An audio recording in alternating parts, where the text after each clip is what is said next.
Hello, everyone, and welcome to Fable Table, an actual play live stream focused on critical world building, collaborative storytelling, and finding the fun in games. Joining me today is the cast of our new show, The Grim Streets of Alderstone. Hello, everyone. The one shot. Yeah, We're still on that one. The one shot, episode 2 Yeah. of No, question mark we're still episode 1. It's just forever episode 1. 1.2. Yeah, Oh, there you exactly. go. Yeah. 1.02. You gotta Yeah. give yourself. Yeah, yes. Breather. Well, you just put numbers out the bag. Oh yeah. Nice. Point two. Yeah, so we're going to be continuing our game of Blades in the Dark by John Harper, set in Alderstone. It's same world as Song of the Ravenlands, our Dungeon World show. Yeah, and we have a new UI or new overlays. I made these last night. They're very fancy. Yeah. And I set up a whole new scene on my Streamlabs OBS with my Stream Deck, and now I got buttons for both shows. I'm so prepared now. I'm feeling so good. I'm also super prepared for tonight and very excited for what we have in store. Anyone got any cool news or fun bits of information for the good of the order before we dive into play? My one, I think everybody would know if they were in the Discord, but if they're not, I'll use it later. I'm going to use it when we actually start doing a mission, because there's no point in putting on my mask early. We're just hanging out. Absolutely not. It's a mask off kind of Exactly. show. We're not on the show. We're not on the job yet. Okay, cool. All right. Well, so last time you all went and helped out the Talon, a friendly gang of yours. Like you've got some friends there. Well, you didn't know you were helping them at first because you all got recruited by a Rust brother. Brother Pick, was it? Mr. Pick, yes. Yeah, he asked you humbly on behalf of the church to help them perform a sting operation on some moving fighting ring that was being hosted by the Talon and someone else. He didn't really know. They hadn't quite developed intelligence on that yet, and they wanted your help with that. You all went in to the back. You went around back. Posing as demon vets to help out the fighters, the prize champions. And in fact, what you came upon was like the loser demons and ghosts were being kept in the back, and y'all knocked out a couple of the Talon that were keeping watch. You busted in and just y'all just sent hell loose. Is all I can say. Well, I mean, there were some guards standing there. They didn't know that we were doing sketchy shit, so logically we just had to knock them out. Yeah. Yeah. I mean, that's what I would have done in Hitman. They're so. a liability. Exactly. Yeah, it really brings into question, like, are you all actually friends with the Talon? Or do you just not I give a didn't do shit? any violence. Hello? I wasn't even there for the violence. I'm friends with the Talon. That's true. We only did small violence. It's very small violence. Just minor violence. What's a beating amongst friends? Just really? minor bodily harm. Exactly. Yeah, so you all, like, set hell loose by possessing a demon a little bit, or setting them loose. And then also setting a ghost loose, Yep. which we'll get to in a minute. And then you all like ran up the stairs and ran into your Talon friends, the leader. I think it was Belle, and I've got their names here. Lissa, their leader, and Belle, their second in command, who is also one of your friends. Which of you is friends with them?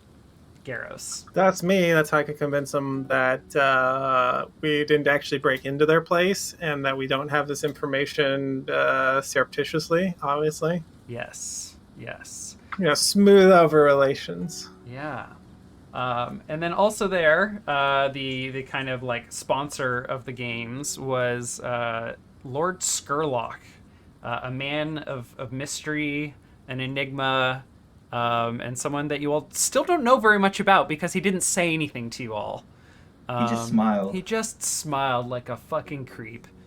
For anyone watching, he is a tier 4, tier 3 faction on his own as a single person. When tier 3 factions are usually like 20 plus people, I think. Exactly. So he has managed to somehow he's got this reputation in the criminal and public spheres as just being formidable.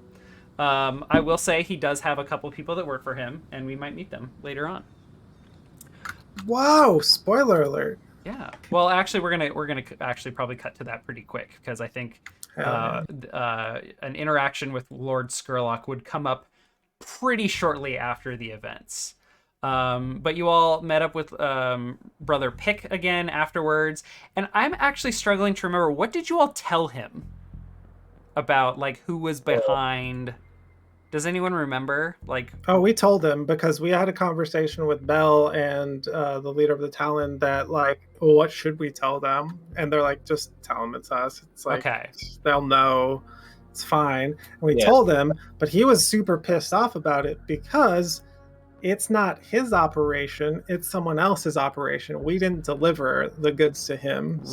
Right. Turns out he's paying like shit, so you get what you fucking pay for, motherfucker. Yeah, so he said he would be leading the sting and y'all would be fine if you got arrested. Y'all would get out quick.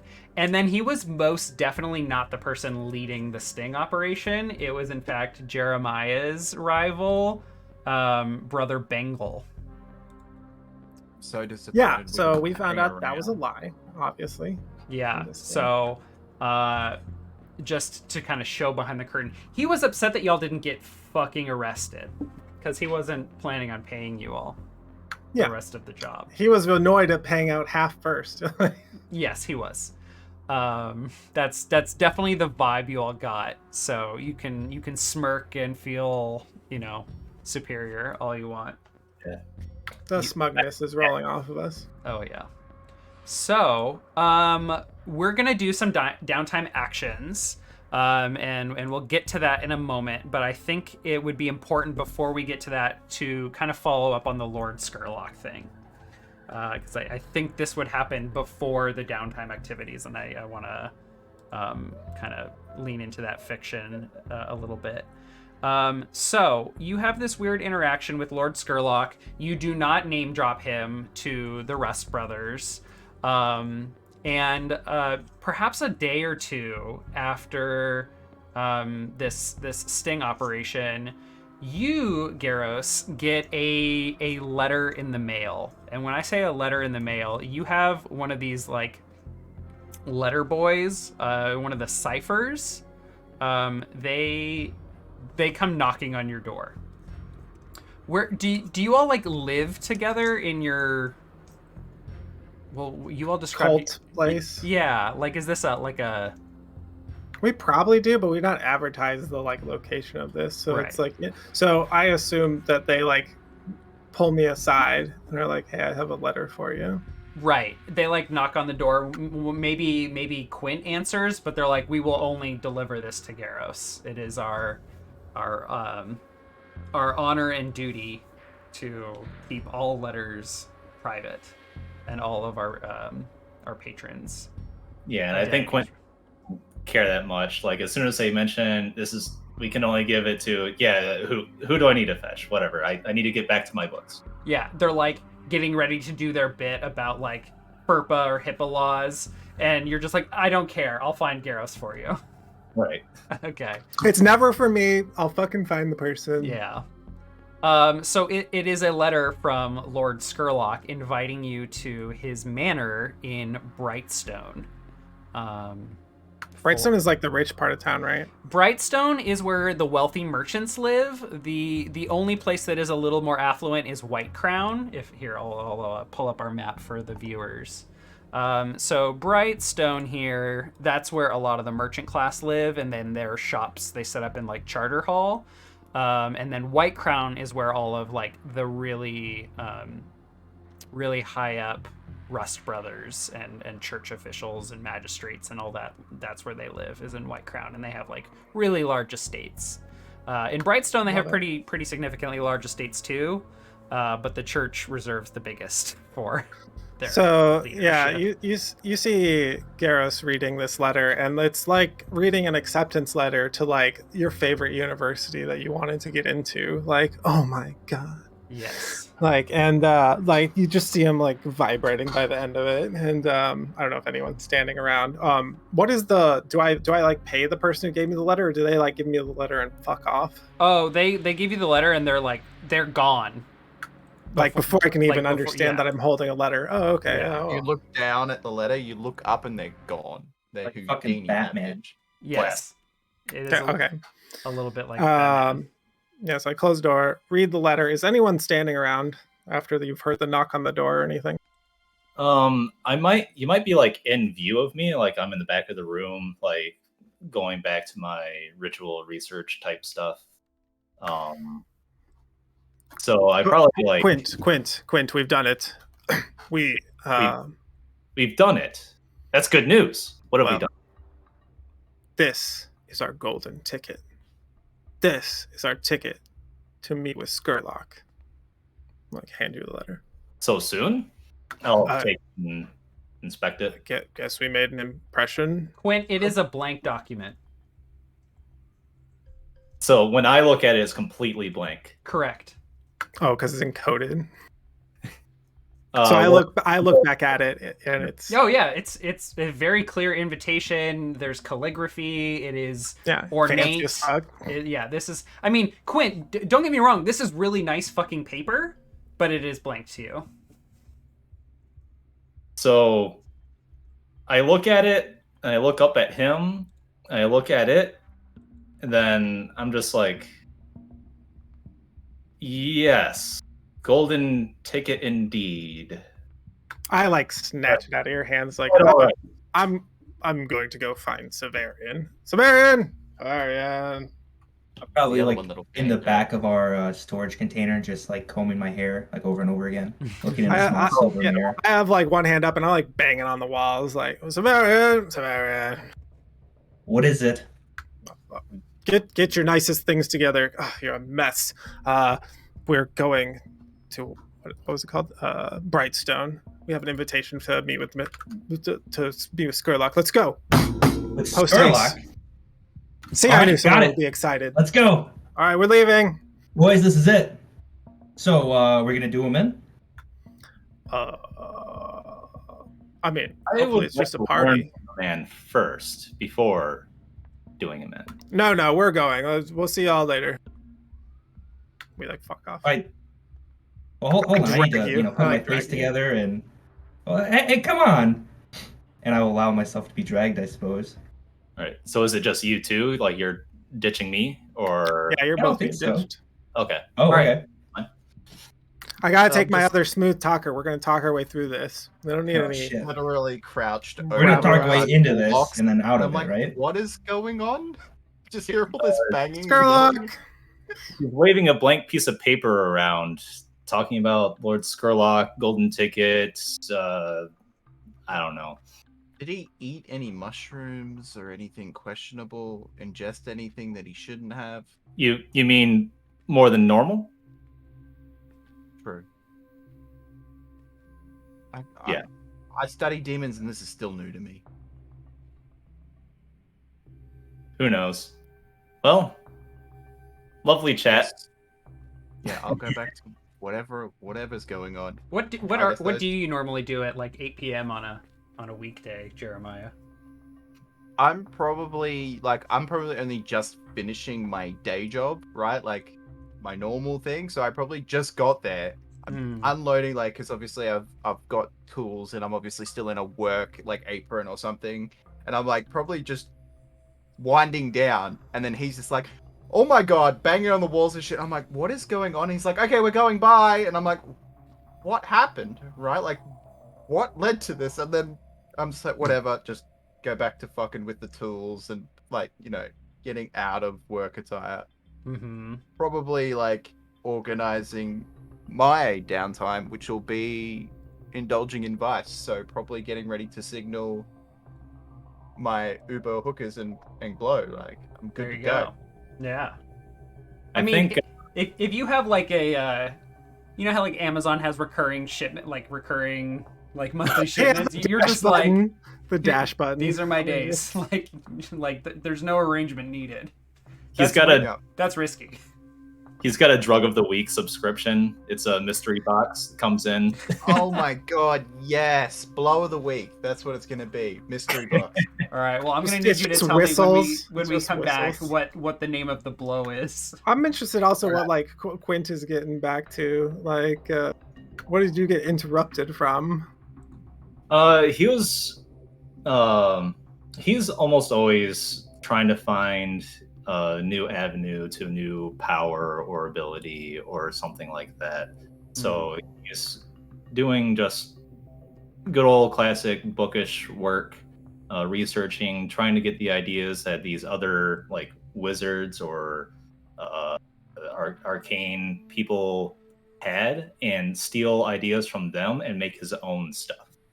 Like he wants whatever he does to be different than whatever they did. And because it's better, because he's doing it. And he figured it out. So it's kind of like typical like wizard studying stuff that he got interrupted from. But I think after they leave, like he's eager to return back to his studies, and a couple of beats go by, and the curiosity starts to creep in. He goes back to Jeremiah, and he's like, "Do you want to see what they're doing? Tail them? It's bound to be ridiculous." What? Since they're super excited, we probably should have been there. I mean, you can go. Just go catch up. It's not like they're taking a carriage. I know they're on foot. You could literally just run and catch up. It's gonna itch at me all night. I might as well. Well, All right. I'll enjoy your drug. Don't sign us up for anything horrible, please. No, I don't think I want to be directly involved. I want to see if I can find out where they go exactly. Well, they're going into a party. You'll need to be with them to get in. Otherwise, we're gonna have a situation, and you're not a doctor. I don't think they're having fights at the minute. How'd you know that it's a party? What party? He just said. Ah, Did it say the date and time for the party? Like, is it going on right now? Or are we just going to his They're manor probably gonna like show up 4 days in 3 days early. advance? Gotta get ready. We're here. And I turned back to the DM. Is it happening right now? It is. I mean, it can be. We could. That's a blank space. Like, it sounded like you were leaving immediately. So, Get ready. Gotta go. yeah. Maybe We it have took to. them a couple of days I don't know how to, much like, time. I don't know how much actually time is there, but maybe we gotta go buy clothes. You know, We I indulge think in it's my just an open vice. invitation. Just an open invitation. Yeah. Like, Okay. you I'm are- going to like, fucking immediately. You are expected, and you will be received at the manor. Okay. of I would respond Lord in the Skrill. exact same way here. I gotta fucking. We're going. I don't care who's with me. We're fucking going. How's your stress level, by the way? You doing good? You still see that like Garrus is walking with you, but he's like jittering and vibrating, kind of like talking out of his mind. Like, oh, it's gonna be so great. Like, oh, we're gonna like meet. Oh. You're gonna have a meltdown. This He's is gonna like, be yeah, great. we're redlining. That's Yeah. here. All right. Experience like kind of the same way. Like the more stressed he is, the more full of himself and egotistical and stuff. So like I'm full on confident. We're gonna do it. We're gonna take him on or not. You know, whatever happens, we'll be fine. We're gonna have a party full of ghosts soon. I can see it now. and I think Quint's goal here is to tail them to the place and then just kind of like loiter for a while. And depending on how long they're in there, he might just fuck off afterwards. But he's like kind of curious what it's about, but he doesn't. I don't think he would go directly into a party. Mm-hmm. Yeah. Give moment. me, Quint. Give me a prowl. But this is just a fortune roll. There's not going to be like a risk of any major consequence or harm or anything here. So, Okay, so with input value, just make a flat roll and roll 20, or you can just click prowl, but then just enter like risky stand. It doesn't even matter. It could be controlled grade. I think it gives you an option for does it? fortune. Does it? I don't remember. Oh, it does have a fortune roll option. Okay. So that's two. I'm imagining that well, here's the thing about the city. There is constantly smoke coming out of the coal factories, and the smithies, and so it is like perpetually dark above this city. That's something I don't want to forget. But there aren't a lot of people around, and Garros and Severian are also cool, criminals. So I don't know if your efforts completely conceal you to them. I think we stop so I can get my shoes shined and like my jacket dusted off a little bit. And like as we're doing it, we just like look up and he comes around a corner. Yeah, like I'm still a block down the road, but I just come out the corner while they just happen to be looking in that direction, and now it's like an awkward. Well, why else would I be here? So are you coming along as well then? Or are you like playing it cool and staying hidden? I think he like looks sheepishly at them and then like spins around, walks back behind the corner, and then waits like a beat, and then he's like, ah. And then he comes back around and he's just gonna join them, say, the curiosity got the better of me, okay? Oh, it's fine, but what are you wearing? This is not good. Well, this is my studying Why don't- place. Quinn, why don't you stand like 15 feet back behind us? You're kind of, no offense, but you're bringing us down a little bit. All right, we'll have to stop for clothes before we go. Okay, that's fine. It's fine. Fine. We'll go to my tailor. It's fine. All right. You are received at the manor much, much later in the evening after a little bit of a shopping spree. A prim and propering. Yes. And y'all are looking fly as hell. Feel free to describe what you're wearing in the scene if you like. But you are received at this very like gothic manor looking place with just like really ornate, roof shingles and stuff. They've got huge ornate like arches over all the windows and along all of the like undersides of the roof. I am spacing on what that type of architecture is called. But there's tons and tons of windows, but they are all like covered with curtains that are all drawn inside. The manor is made of really large brick that is I think gray, as opposed to many of the brick which are just like rust is in the air constantly, and soot. So it's like a burnt orange color is the mainstream brick out, color. Like this building sticks out. Like it gets power washed on the regular. Yeah, basically. And I think with all the soot and smog, it is not very common that you find much plant life here. But this is definitely one of those stone structures that ivy is just growing up. So it really does stick out like a sore thumb, and it does really draw attention to it. But you get the feeling as you're approaching that you're kind of like looking around at the manors, and for some strange reason, you don't feel like you notice the manor until you are standing right in it. You're like, okay, we're looking for number 14. There's number 12 over here. Oh, wait, that's 16. So it must be, and that's like when you notice it. You're like, oh, okay, it's right here. Oh my god, this manor is amazing. And it's kind of a funny feeling to you that you somehow overlooked it and walked past it before arriving at it. You present yourselves at the door and give a loud knock on the large double doors, and you are greeted by a butler. The door opens, and before you is a elderly man who looks like he's a muscle man, like, just thinking about like Victorian times or like the Industrial Revolution, just like a really tough, bulky dude, but he's just like really old. So his like skin is hanging low, but he's still got some muscle. My name is Burnside. Welcome to the manor of Lord Skurlock. You must be Garros, and he looks straight at you. That's me. Happy to be here.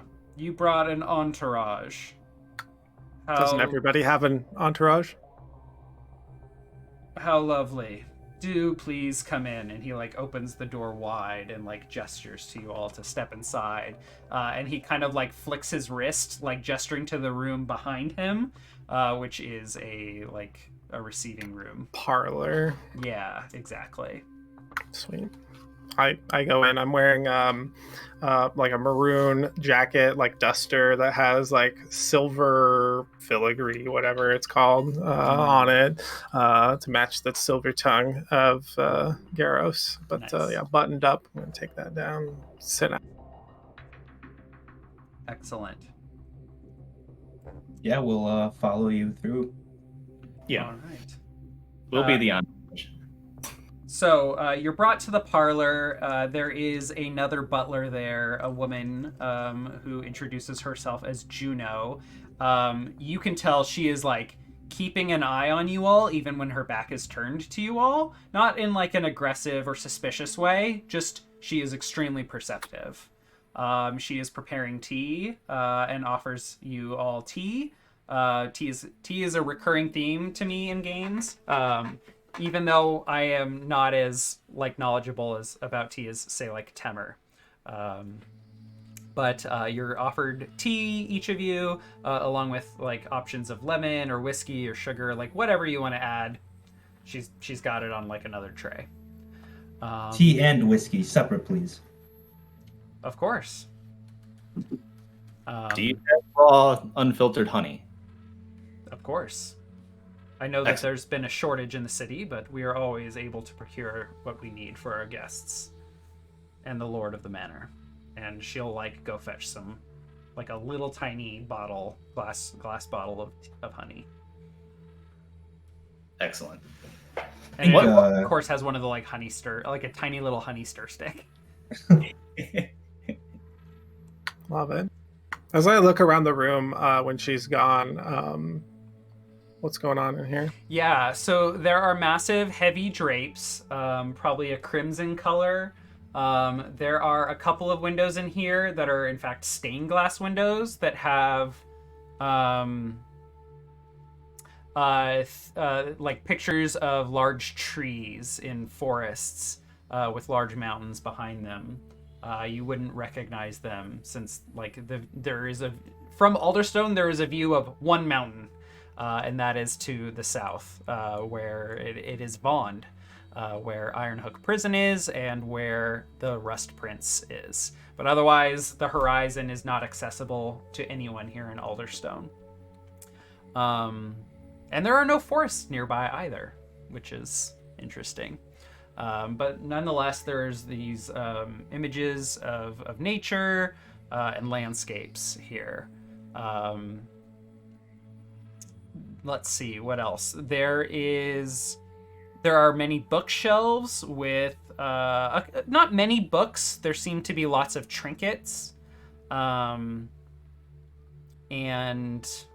just kind of like interesting little doodads. Nothing of particular interest. Just like a scroll here, like a candlestick there. What else? Various like china ware. It's just like a collection of really nice stuff. Love it. All right. After about 15 minutes or so, you are invited to speak with Lord Skurlock, and brought to his study up the main stairs.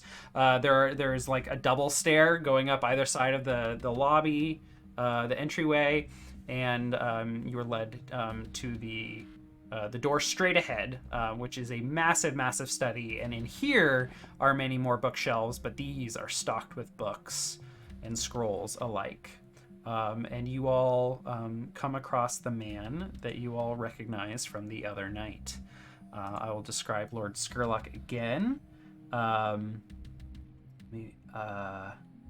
I mentioned that he'd be Edie Gathegi from Harder They Fall. So he is a black man in a brown suit, gray vest, black dress shirt, gray slacks, and a black hat over these really long, neatly woven dreads that come down over his shoulders. He has a very neat pretty boy goatee, and he has a cane hanging over the side, I guess on the opposite side of you all, of his desk, where he is sitting and reading over a really large book. And as soon as you enter, he like closes the book very gently and respectfully, and like pushes out his chair. And stands up, whoops the cape, the tailcoats behind him, and stands up and comes around the desk to greet each of you. His presence is powerful. And Very look away. What's that? Very hard to look away type thing. Yes.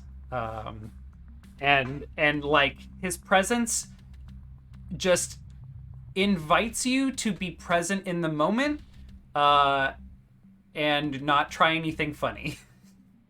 Like, if the butler was super perceptive, this guy is also extremely perceptive, and he seems very capable of, like, he is disarming. That's what I'll say. Like, in every sense of the word, he is disarming.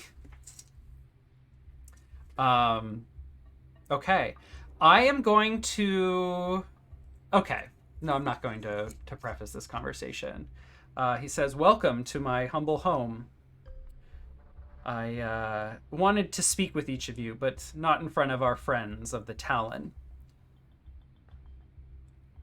What did you think of the... Oh, pardon me. Go ahead." No, excuse me. I just wanted to say thank you for inviting us. It's a pleasure to see your wonderful manor. Yes. It is quite something, isn't it? Quite. Too bad you won't remember it. Anyway, what was I saying? Yes, the fights. I was curious what you thought of our... The Talon and I's are a little gathering. It was quite something, wasn't it? Look at the other two. Yeah, of course. It was a spectacle to be sure. Though, if I could be honest, it seemed kind of, I don't know how to say, like, thrown together. Like, I feel like it could have been more like spectacular, if you understand my meaning. Well, Quint, I feel maybe that was part of the theme or the atmosphere. Sometimes people of higher class like to slum it, if you will. Not quite like that. That's not what I mean. But, a little bit of danger makes it more exciting. Skurlock is intently, like, looking at each of you as you speak. And he has just, like, a gentle smile, like, inviting you all to share your thoughts. But from what I could remember, there was the spectating crowd. The ones in the back, they couldn't really see. They were all on the same level. You'd think that if maybe there was a like stadium style arrangement or some sort of elevation for others to stand on to get a better view of the fight. Certainly. Unfortunately, with the Rust brothers patrolling and just with how on to the whole ordeal they have been, I think it is time to shut it down. It was a wonderful attempt at bringing people together and an investment in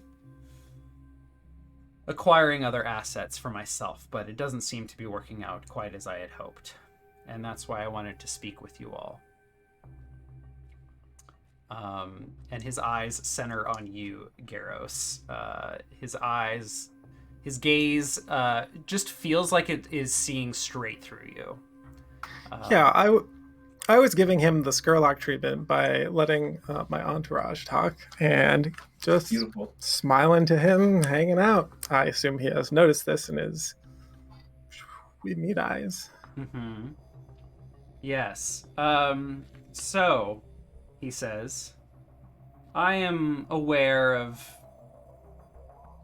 the responsibility bore by you and I believe there was one other of you, but the responsibility on each of you for the wildness of the party, so to speak. And I do not hold you responsible for the Rust Brothers finding it, but certainly you stirred things up, wouldn't you say? I'll just silently turn to the one he's addressing. Offer a little. You like nudge me. We were there to do a job. Are you looking for us to do a job for you? Were you impressed by the talents of the crew? I think that you all are quite capable, and I certainly noticed that your fourth man exhibited an interesting bit of control over a demon. And that interests me, especially since a significant purpose of the fights was to bring demons and ghosts to my service. As the losers of the fights would each be required to present me with their ghost or demon. There was no entry fee, only a loser's fee. This was an arrangement I had made as part of sponsoring these fights with the Talon, and I have been robbed of this opportunity. So, I require your services as compensation. Well, you need some demons and ghosts and whatever else. I'm sure we could procure it for you. Certainly. Oh, I put my hand out. If you would like us for a job, we are for hire. We are not to go unpaid for our services. And I would like to roll like a persuasion here, as like this is like he is like just brutally being honest to us. Is like it sounds like to my character that no, you're going to be working for me now, and you're not going to get paid because you owe me. Like, okay. That is going to be... Oh boy. Let me look at my sheet here. I think I'm too intimidated by this guy to help you, so you're on your own. Yeah. I'm debating whether your starting position is no effect or limited effect, because this guy's the real deal here. Yeah, for sure. Let me just look here.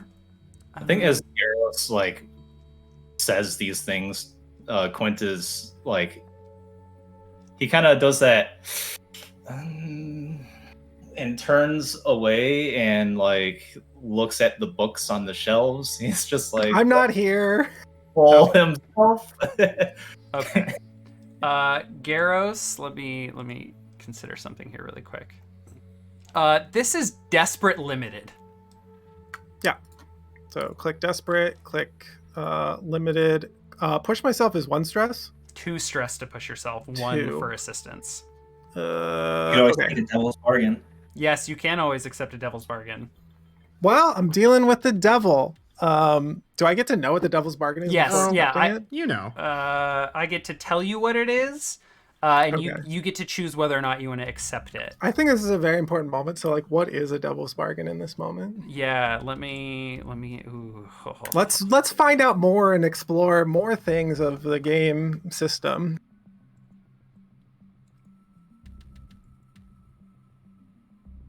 So I'm standing up for my crew, my boys. We gotta get paid. It's like Tamir's trying to help. Yes, Temer Ooh. has aided or interfered, so you are going to get +1 die from Temer. My man.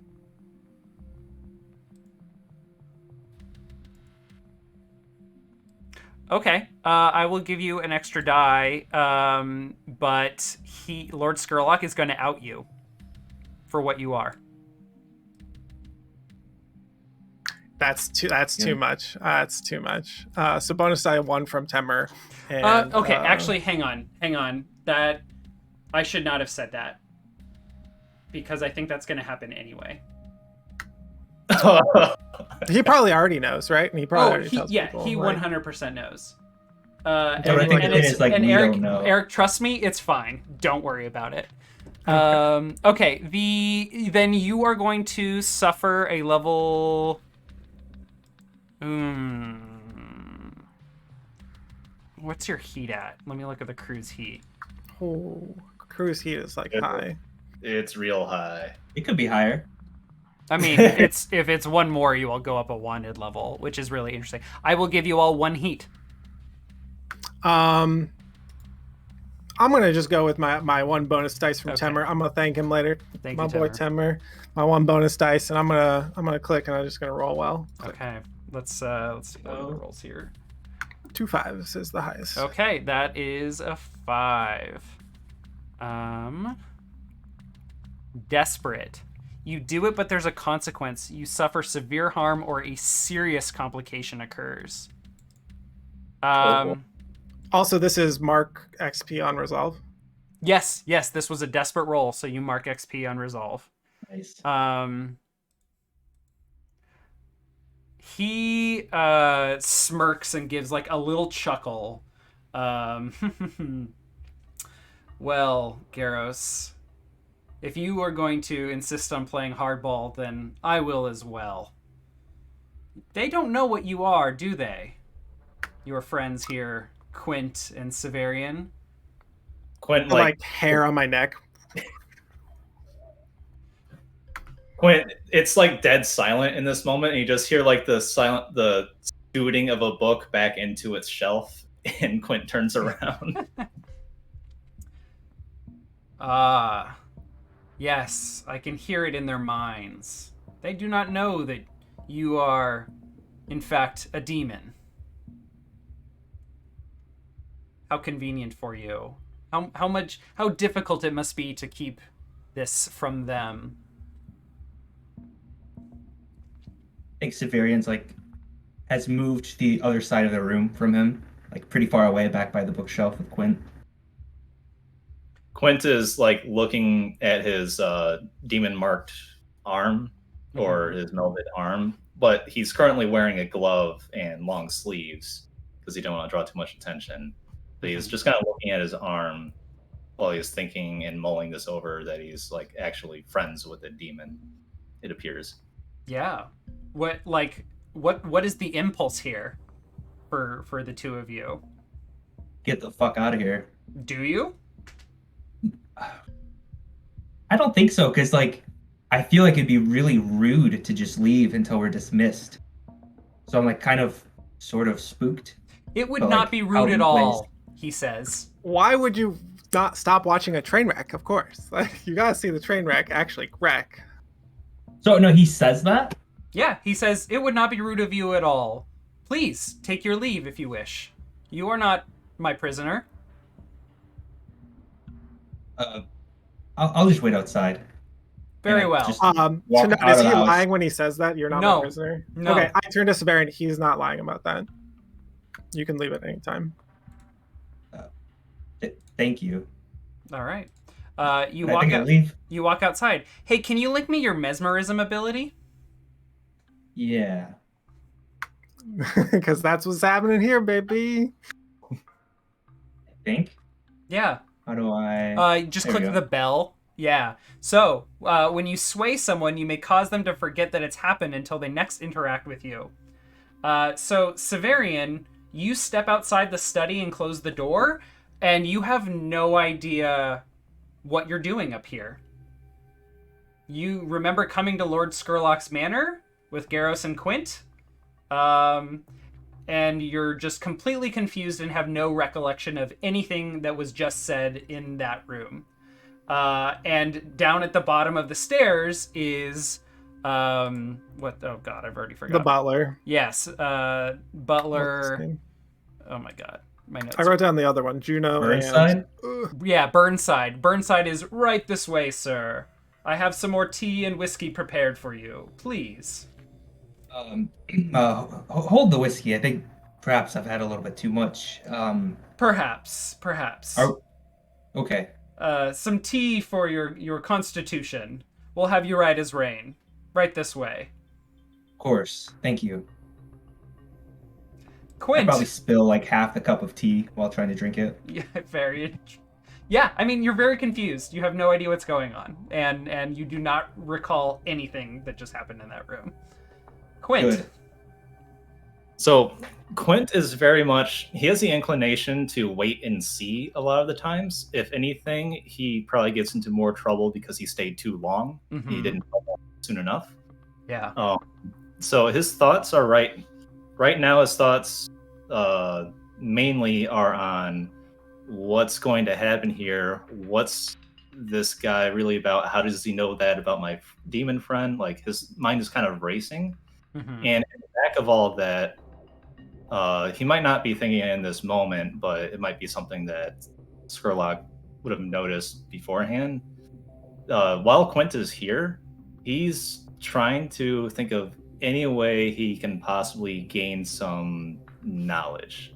One of the reasons why he's looking at the books and stuff like that. He knows this guy has some sort of arcane like presence. Mhm. Quint wants that, and he might be thinking of like trying to take something, or like,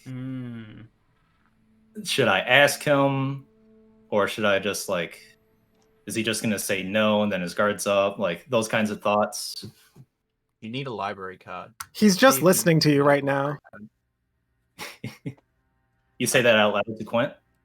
No. Just as a flavor commentary of your thoughts, right? Like, he's listening right now. Should I ask him for this? Should I steal something? Right. So Lord Skurlock, while there's this like odd pause right as Severian's leaving and you're thinking about this, he like picks up his cane and begins walking with a very like slow and confident stride around the room as he begins to speak next, which we'll get to exactly what he says. But again, he begins thumbing through some of the books around the room. Jeremiah, back at the crew spot. Oh no, you all have described being very hidden, right? Haven't you? Yeah. Okay.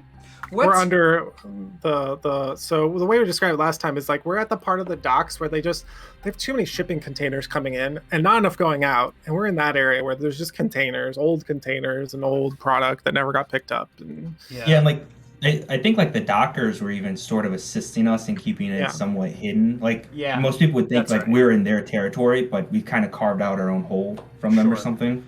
So Jeremiah, you get your delivery of stuff. Did you come up with a name for it for this week's? I did. I have a funny extra bit. So obviously I was looking up cool slang names for cocaine, and it's brought me to the AmericanAddictionCenters.org. Of course it did. The moment you bring that website up, it actually says, "Are you ready to call or contact somebody about your addiction?" This is a safe space. We're here for you. Yeah, and I was like, no, but by bringing this website up, it has given me some lovely slang words that I'm going to mix together. So we're going to have the East Jungle White Pearl. That's what we're having. The East Jungle White Pearl. Yeah. Is it? Well, I know with like, I'm gonna out myself as not very experienced with marijuana, but like they have different names for marijuana, and sometimes they'll like breed two together. Yeah. I don't know if but like there is a analog for that with cocaine, but maybe they've like mixed two different cocaines, the East Jungle and the White Pearl. Or whatever it's cut with, right? It's cut with something. Oh yeah, you're muted now. Yeah, I hit enter. My bad. So the thing is, it's just a plant, right? And it's a byproduct. So it's probably just their particular way of making it, right? Because I watch documentaries. I'm not a cocaine addict, but the way they make it is it's literally just a sap that you separate from a plant, and then they use a bunch of chemicals to refine it into a powder, right? Right. So most of the time they do it in the jungle with like diesel and like petroleum and random like battery acid and shit like that. They're doing chemistry, but in the rawest form, where if it was to be like an actual commercial product, you could change what chemicals you use to achieve the outcome, because that's chemistry for you, right? You need an acid, you can pick 5 different acids and get a different outcome, but it is the same product per se. Okay. The more you know. Yeah, I like chemistry. It was really interesting stream for like 3 days there. I was just watching chemistry channels on the other screen while playing video games. Very nice. Okay, so back to what's going on with Jeremiah. What are you up to with your high here? All right, I'm gonna get my subscription box of cocaine, and I'm feeling spicy, so I'm gonna like, I don't know how using the coin works and indulging my vice. We'll get to that during the downtime stuff. Okay, But well, this can I definitely would color use, that. Yeah, I would. I'm feeling spicy because I've got, you know, the special gold coins for doing dark work. So I'm definitely getting like top, like it's like going to the bar and getting the top tier vintage scotch or whatever. Top shelf. So I'm whiskey, totally. yeah. I'm getting 2 top shelf hookers and like my subscription box blow. Right. I'm having a celebration of sorts. While also having one of them sew me up, like the cutscene from the outro of the last one. Oh, nice. Yes. Okay. Gotcha. Ooh. So you have a very pleasant evening. Do you like head back at night, or do you stick around and leave in the morning? I thought you said it was more like they come to you. Oh, that's right. Yes. Okay. Because there was no establishment. Right. Yeah. So as you're kind of enjoying yourself, there is a rather urgent knock at the door. Okay. I'll be probably extremely upset, and then I walk to the door. I'm not wearing anything. I'm pretty sure I still have like a bag of blow in my hand. I'm like, what? It's one of the dockers. Yep. It's we'll go with it's someone named Rix, Rix, and he's like, hey man, I know you're probably busy tonight, but I just want to let you know that some of the boys we saw a rather serious looking Rust brother looking around the area for you. He was like flashing a badge, and well, you know, they don't have to flash badges, but so to speak. Everybody knows who they are, fuckers. But he's calling your name. He's asking people for your whereabouts, and I thought you should know. Okay. What did he look like? Did he have anything that made him stand out, or did he just look like a normal fuckwit? What does Brother Bengal look like? That's a good question. Now, remember, most serious, like fully initiated Rust Brothers are melded, so they sometimes have either demonic features or extra body parts. So, if you just want to name like one feature. Oh, he has cat eyes. Oh shit! Yeah. Oh, that's perfect. Yeah. Okay, I'm gonna write that down. Yeah, so some dude with some freaky looking cat eyes. Fucking freak me out. I don't blame you, that bastard. I've got some words to have with him. Yeah, you need some backup? Oh, when I do, I'll let you know, alright? Alright. Oh, and I was like, after he's told me, and I'm probably about, like, the conversation, when this conversation feels like it's ending, I'm like, oh, do you want some? Like, I'm literally holding You my tip 8 him. ball. You tip him. Yeah, Like, I'm hey, like, you yeah. want a tip? Does like, are you just like holding out some on your finger, or? No, I've got like the pouch, right? Okay. And I'm like, do you want He's got the some? 8-ball in his hand. Yeah, I literally got the bag. Yeah, he'll like whip out a little work knife and like dig in and. Yeah. Shit, I don't even know if I was supposed to do that, but fuck, that's good. You nailed it. You All right. nailed it. All right. Don't operate any demons or anything. Like it's. Good. You don't wanna lose control. I'm good, man. Alrighty. And as you like turn you turn around and begin closing the door behind you, and he just like, while you're not looking, he's like looking, trying to look behind you around the door, and it shuts. All right. So Lord Skurlock, back at his manor, is pacing around the room and speaking to you, Garros. He says, "Yes, young one, I know who and what you are." And your friends here won't remember me telling them what your nature is. But let me be frank and clear. I am happy to tell them and inform anyone and everyone of what you are, unless you will help me. But fine. If you require compensation, I am happy to throw a little coin your way. But what will be required of you is to bring me powerful demons. The most powerful you can find. Do we have an understanding? Oh. Yeah, I'm like nodding along with what he's saying, and due to the nature of him being so incredibly powerful and like a magnanimous person of the city, it's just like, yeah, at least pay them. You don't have to pay me. Yeah.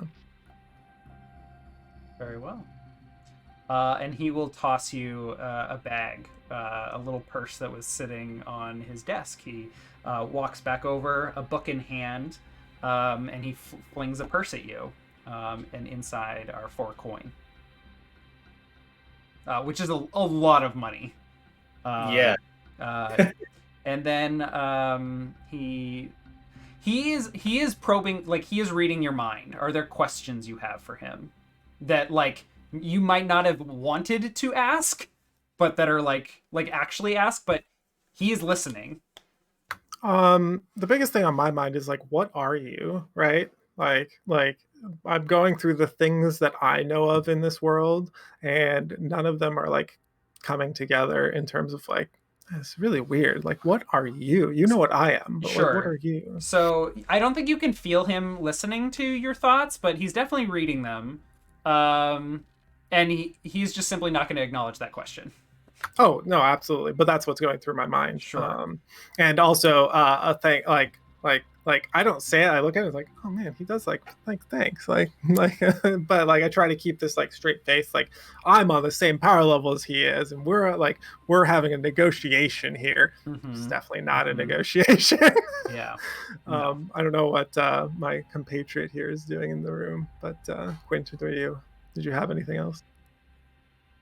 I think at this moment he's thinking like he's sensing that this is about to wrap up. If he's going to like get anything out of this, any sort of arcane knowledge book, what have you, he's gonna have to do it now or not do it at all. He's gonna have to either ask now or not do it. But he's also aware that this guy definitely read Severian's mind. So he's probably reading my mind. So maybe I should stop thinking these things. And it's like a mess. Like he's not sure what to do. Mostly he's probably just watching Skurlock pace this room. Now he has a book and he's not sure what he's going to do with this book. And I think Did you take a book? He probably picked up another book and started like leafing through it or something like that. But he walks up to you with the book he took off the shelf, and he says, "You won't be interested in that one." And he hands you the book that he took off the shelf after looking through a number of books, and he's like, "This one." I read the spine. I'm gonna leave that as a blank space because whatever you want to do, he is handing you a book to do that, and we can determine that later. Excellent. So like he knows what you are trying to do, and he gives you a resource. So Quentin looks at the spine. His eyes kind of go wide. Looks up right at him, like, "Thank you, Sir Skurlock." And he'll like very carefully like put this other book back. I would ask that you leave before you arrive at any decisions that you'll regret. I think those decisions have immediately fled my mind at the receipt of this. Very good. Have a pleasant evening, he says. Very well. And Quint will take his cue and go to leave the room. You similarly step out of the room, and you are standing at the top of the stairs in this manner that you remember coming into, but you don't quite remember how you got up to the top. And there is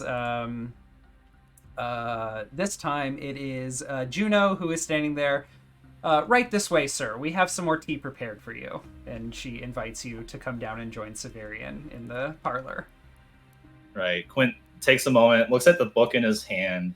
It's still there, right? Yes, you still have the book. And he are there any shelves up here, like at all near this door? No, I think there's what are they called? Colonial desks that have like the little like handle you can fold down. There's like one on either side, and there's just some more like trinkets. Right. So he's looking at these things and he's wondering where the hell he got this book from. And after a beat, he's just kind of like, a parting gift from the Lord. Please.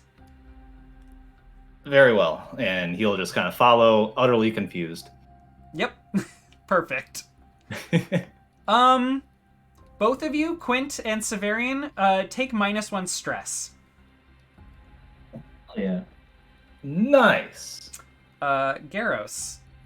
He is standing by the door. He just watched Quint leave, and he turns to you.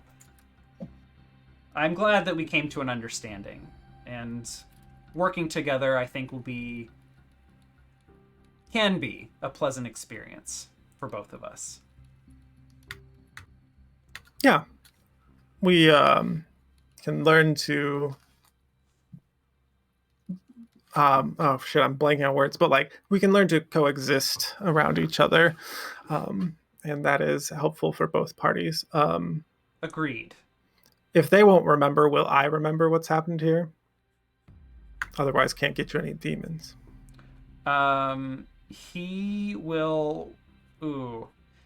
Let me ask Severian, since Severian has the ability. Is there a way for people to, like, work around your ability? I want to let you set any precedent. Oh, okay.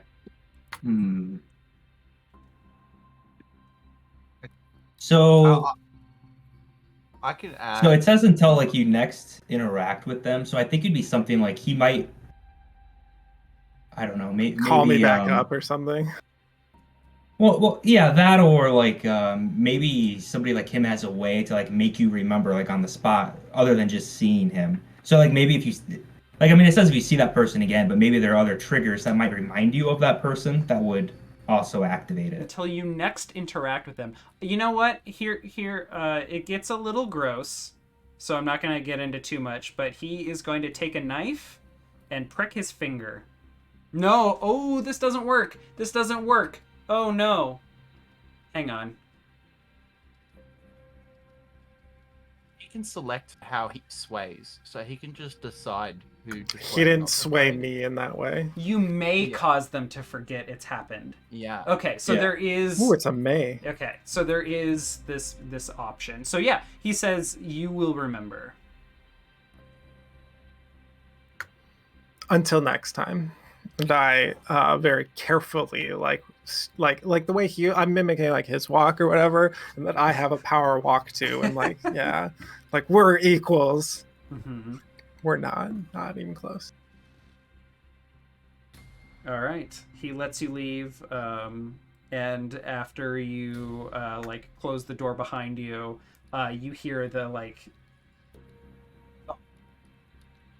thump of his cane moving away from you. Yeah, I walk down the stairs. Severian, Quint, you ready? I'm just like sitting on a chair, rubbing my temples. I look like I have a horrible hangover or something. But the tea's like really helping out. Like, man, I was feeling pretty rough, but whatever that tea is, good shit. I also chose not to drink anything in the earlier scene, just as an FYI. I did not request any tea because I did not want to take anything that was here. Like, no, thank you.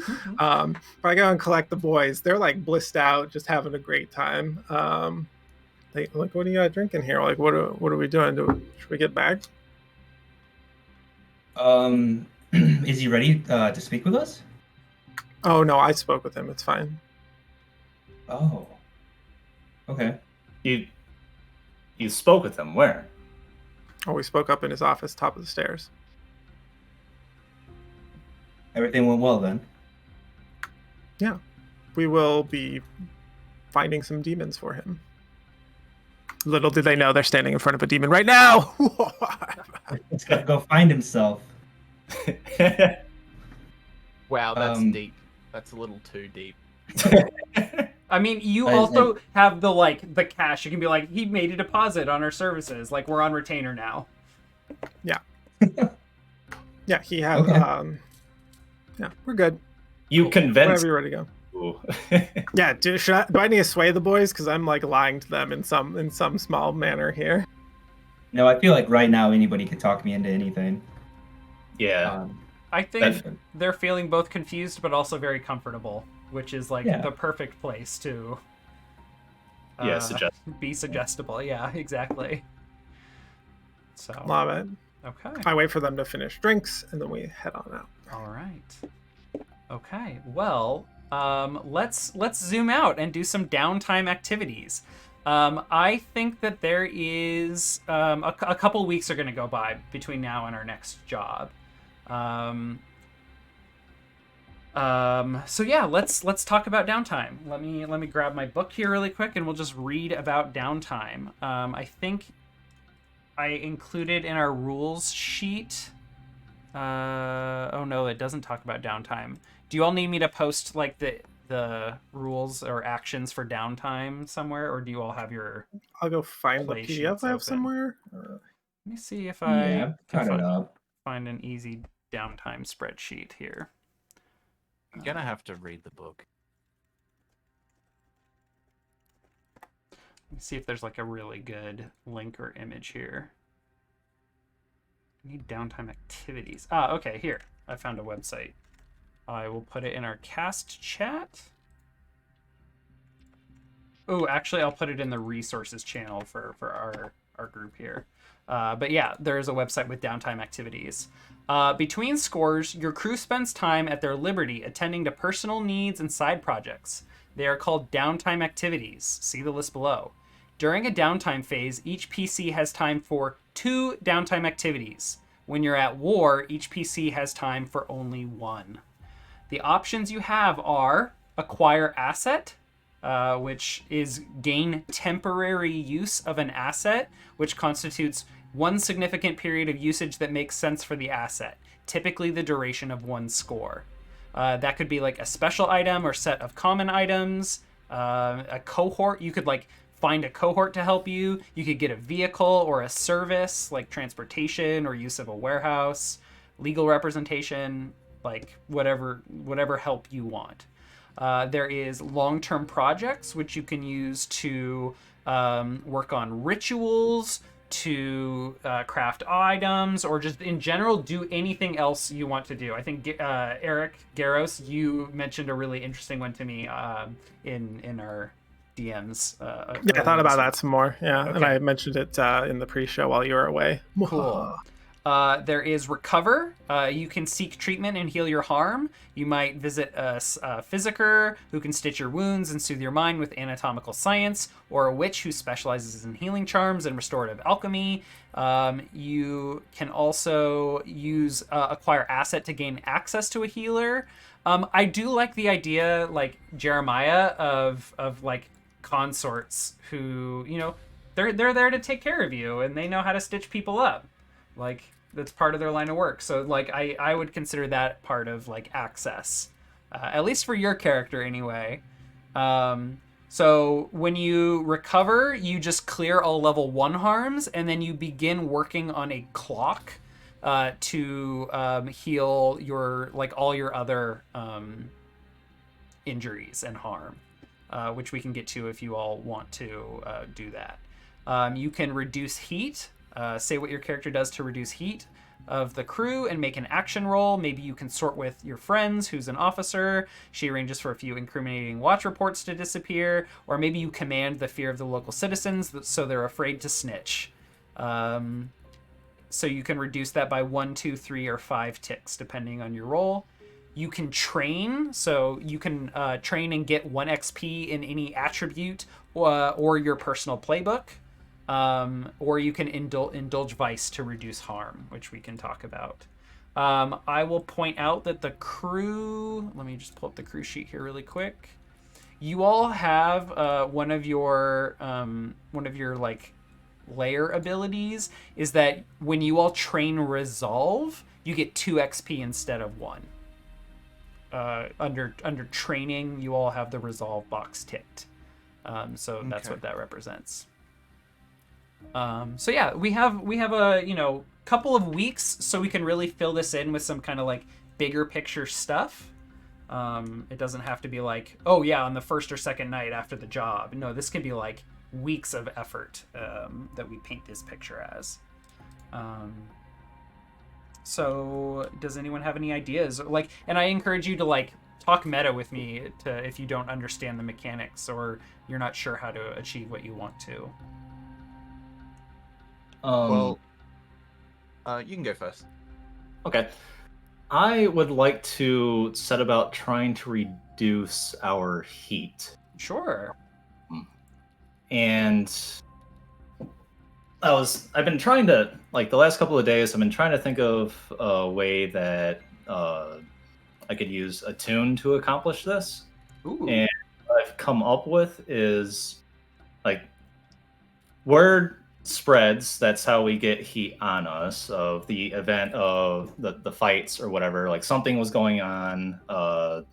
The Rust brothers busted some people doing something. I don't know if word got out that it was a fighting ring or whatever, but people are like talking about it in places.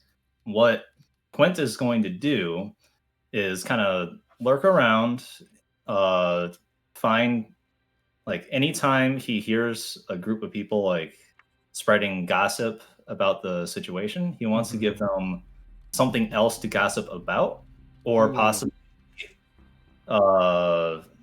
make it seem like there's some sort of bad omen with talking about this event. So his special ability allows him to summon storms. Oh, yeah. Like, he's going to break up conversations by its immediate vicinity. Yeah, you can push yourself to do one of the following: unleash a stroke of lightning as a weapon, summon a storm in your immediate vicinity, torrential rain, roaring winds, heavy fog, chilling frost, snow, etc. Right. So I'm gonna go around give other things for these people to talk about, and maybe they spread gossip about these like weird storms that have been cropping up. Nice. Okay. Oh, So I just thought of another thing. Every time you hear somebody talking about the crew, you can cause literally a cold chill. Like, they actually feel physically cold up their spine. yeah. Yep. Ooh, I don't want to talk about those. Yeah, exactly. They hear the name and they're like, ugh. Ooh. Okay. Yeah, absolutely. So part of using your ability, and I'll pull it up for the viewers here. It does require you to push yourself and take 2 stress.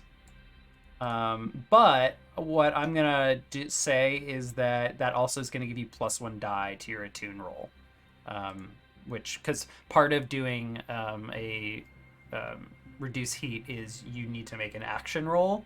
But I think like the use of this ability like has an improvement here. Well, actually, I'll give you the option. So you need to pay the 2 stress. You can either take +1 die, or you can push yourself to increase the level of effect. So, for example, if you rolled a 4 or 5, that would reduce the heat by, I think, 2.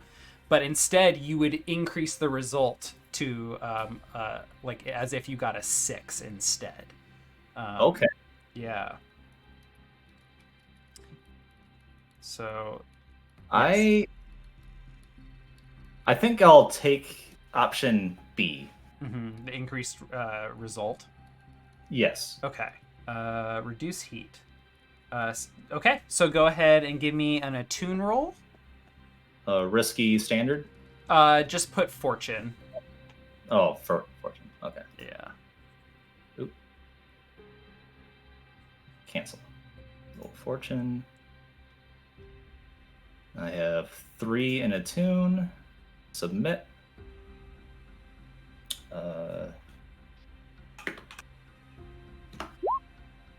That's a 6. And you increased the level of effect. So that is a crit, which means you clear 5 heat. Nice. Oh. 1, 2, 3, 4, 5. So you all are now at 3 heat instead of 8. Very nice. Well And done. I take stress. And you do take 2 stress to do that. Okay, marked it. Perfect. Do you know the other downtime action you want to do, Quint? Train. Okay, yeah. One new book to study out of.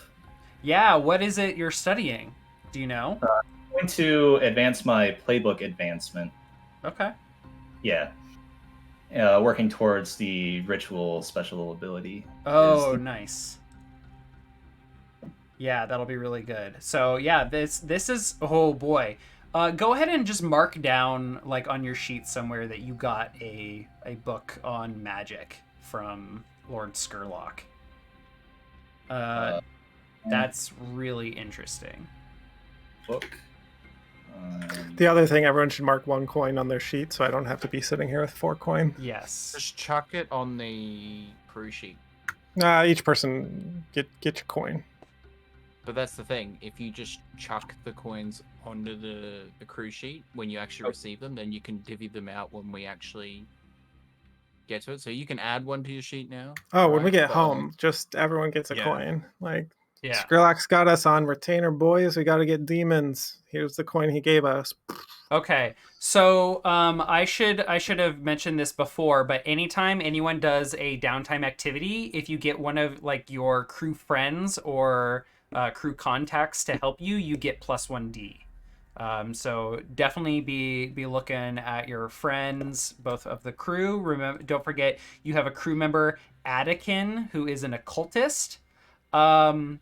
I've been thinking about that, and since we haven't, like, really established Yell's connection with Worm, I think that they are, like, an agent of Worm's. So, like, you have a loose connection with Worm right now. So if you need help with that kind of stuff, definitely let Adakin know. He may not be able to do the same magic as you all, but he's a bookworm. Okay. Finally, one other thing you can do during downtime is you can spend coin to either get an additional downtime activity or increase the level of effect of your die result from a downtime action. Okay. Yes. So instead of the sort of, like, bonus you gave me to increase effect, I could have spent a coin. You too. could, yes.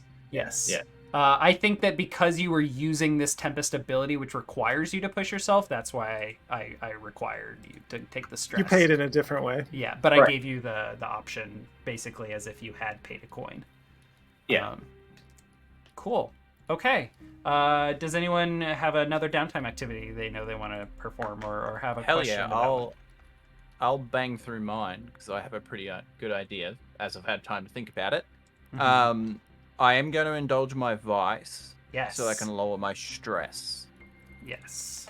So let's work through that system so we can get it established, and then depending on how much it costs me, I want to invest 1 of my coins into the actual crew to add to the sheet. Okay.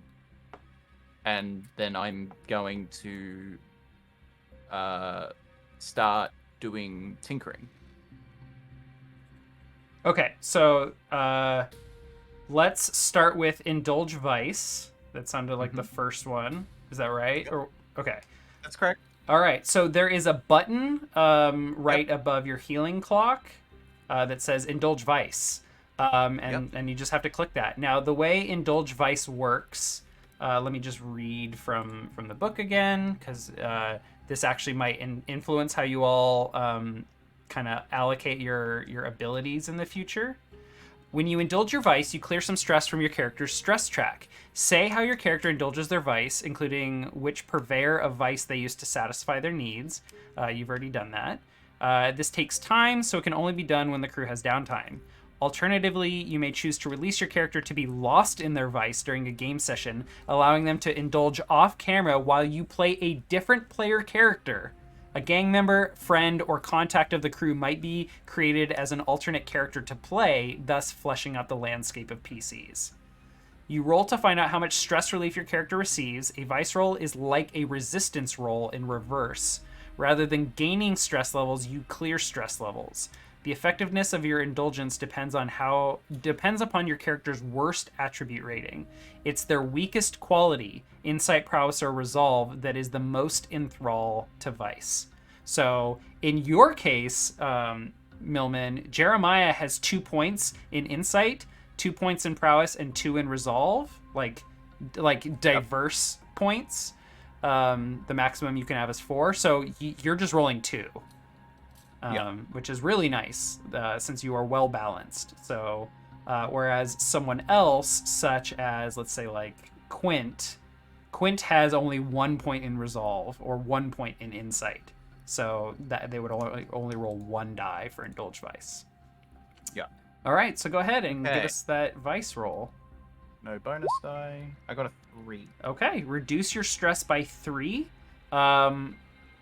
It doesn't explicitly say it in the rules, but I think you can also spend coin to, again, increase the die result. The webpage you sent this to said that. Oh, it did? Happens. Okay, great. Yeah. So you will have 3 instead of 6 stress. Perfect. Okay. And then overindulgence happens if you roll above your total stress. Yes, exactly. Okay. What was the second action? Tinkering, or was there something before that? I want to. So how many do I get? I get 1, right? You get 2 actions. All right, 2 actions. I'm going to spend 1 coin to get a third, just so that I know, and then I'm going to train my resolve, which will give me 2 points, which will level me up. Yeah, there you go. So go ahead and then, clear the XP and tell us what are you putting your point in? I believe it's going to be sway. Nice. Perfect. And then my final one is, I want to tinker. I am looking to make a new demonic tool. Ooh. Okay, let's take a look. There's like specific rules around crafting, so we should probably look at those. Don't worry, guys. I'll touch on all the things we don't touch, so that when we do need to use them, we've already touched them at least once, and we know how much you're going to get back. Page 224. Very hot. Oh my gosh. Okay. Crafting. During downtime, a PC can tinker with special materials and tools to produce strange alchemicals, build or modify items, create magecraft gadgets, or enchant arcane implements or weapons. The system for each method is similar, with different details depending on the nature of the project. So are you inventing something or crafting something, do you think? I want to invent something. Okay.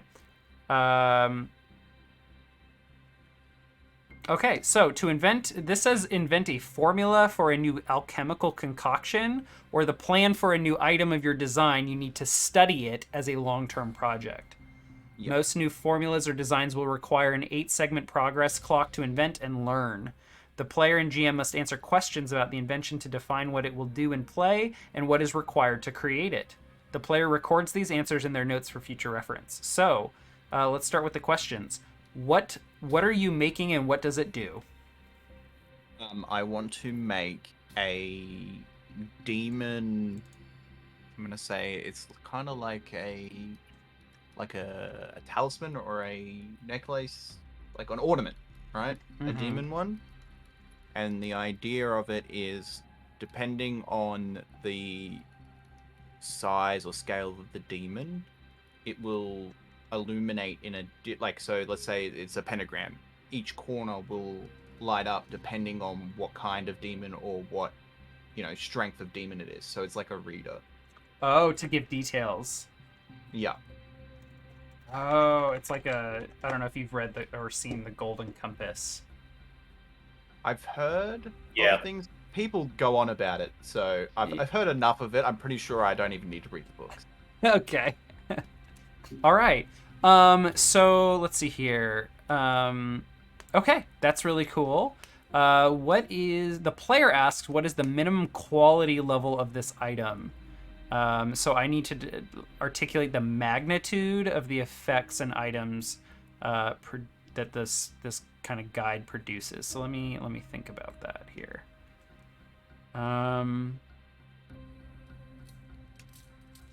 Let me use Lord Skurlock as an example because he's tier 3.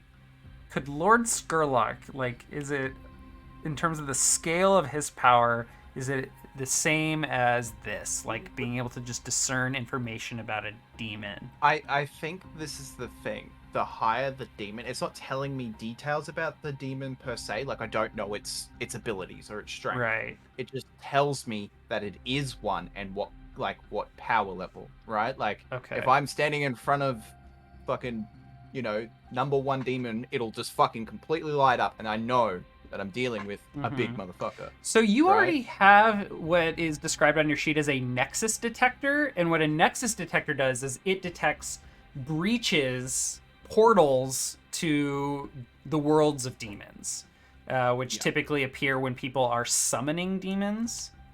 And sometimes like they open and close quite quickly. Sometimes like there are places in the Ravenlands where there is just like a gash in the world, and demons can just pour through as they want. So are you modifying that, or are you making something new? I feel like that is a work tool, so I'll have to make something new. Okay. Right? Alright. Like this one, I won't show off at work, right? Like that's like that one I keep on my belt and nobody sees, right? Yeah. Okay. So I think this is going to be a tier 2 item, but if you can always like tinker with it more to increase the effects. So tier 2. What rare, strange, or adverse aspect of this design has kept it in obscurity or out of common usage? I think that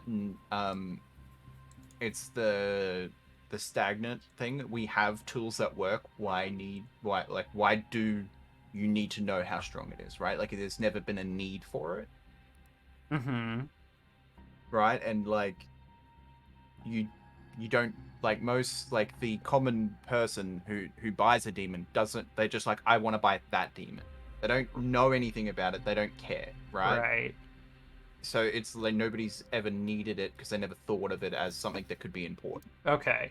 Whereas like the Rust brothers, who are the ones who actually know necromancy, like they have magic that can identify and give them information about demons, but there is no actual tool for someone who is not a necromancer. Exactly. Okay.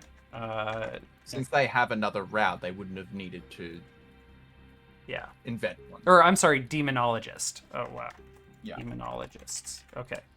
All right, cool. And then what drawbacks does the item have, if any? The GM answers by choosing one or more from the drawbacks list.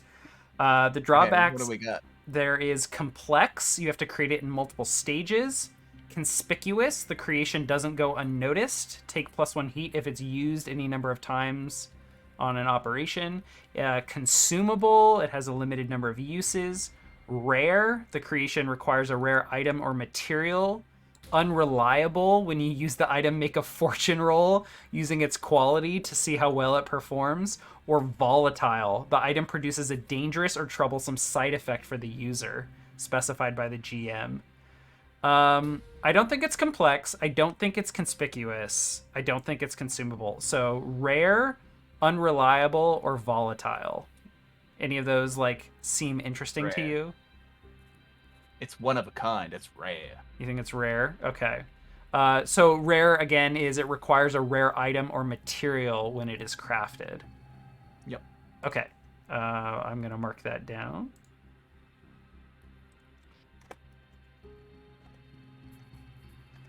Requires rare item material. Cool.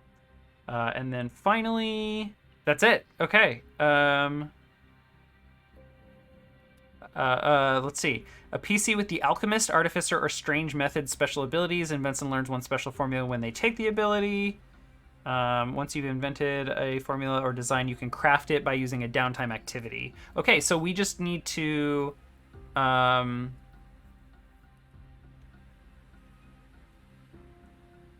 okay. We need to study it as a long-term project. Okay, so on your sheet at the bottom... Clock. Yeah, we need to create a clock here. Are you going to do it, or do you want me to add it? I'm already doing it, so Perfect. I'm gonna call it my. I just need to know how many sides. So Let's say it's an 8-step clock. Okay, 8, That is the default. and that's going to be the Demon Star. Demon Star, I love it. Okay, and then do I roll to add any to it? Yes, so now we will roll on the clock, which I think will just be a study roll. Okay. Not a tinker? No, you need to design, First like study figure out the design before you will craft it, which will be a separate downtime activity. Perfect. Okay. So, Um, study. Yeah. Position. This is just just put whatever. It's a fortune roll. Fortune roll. Effect.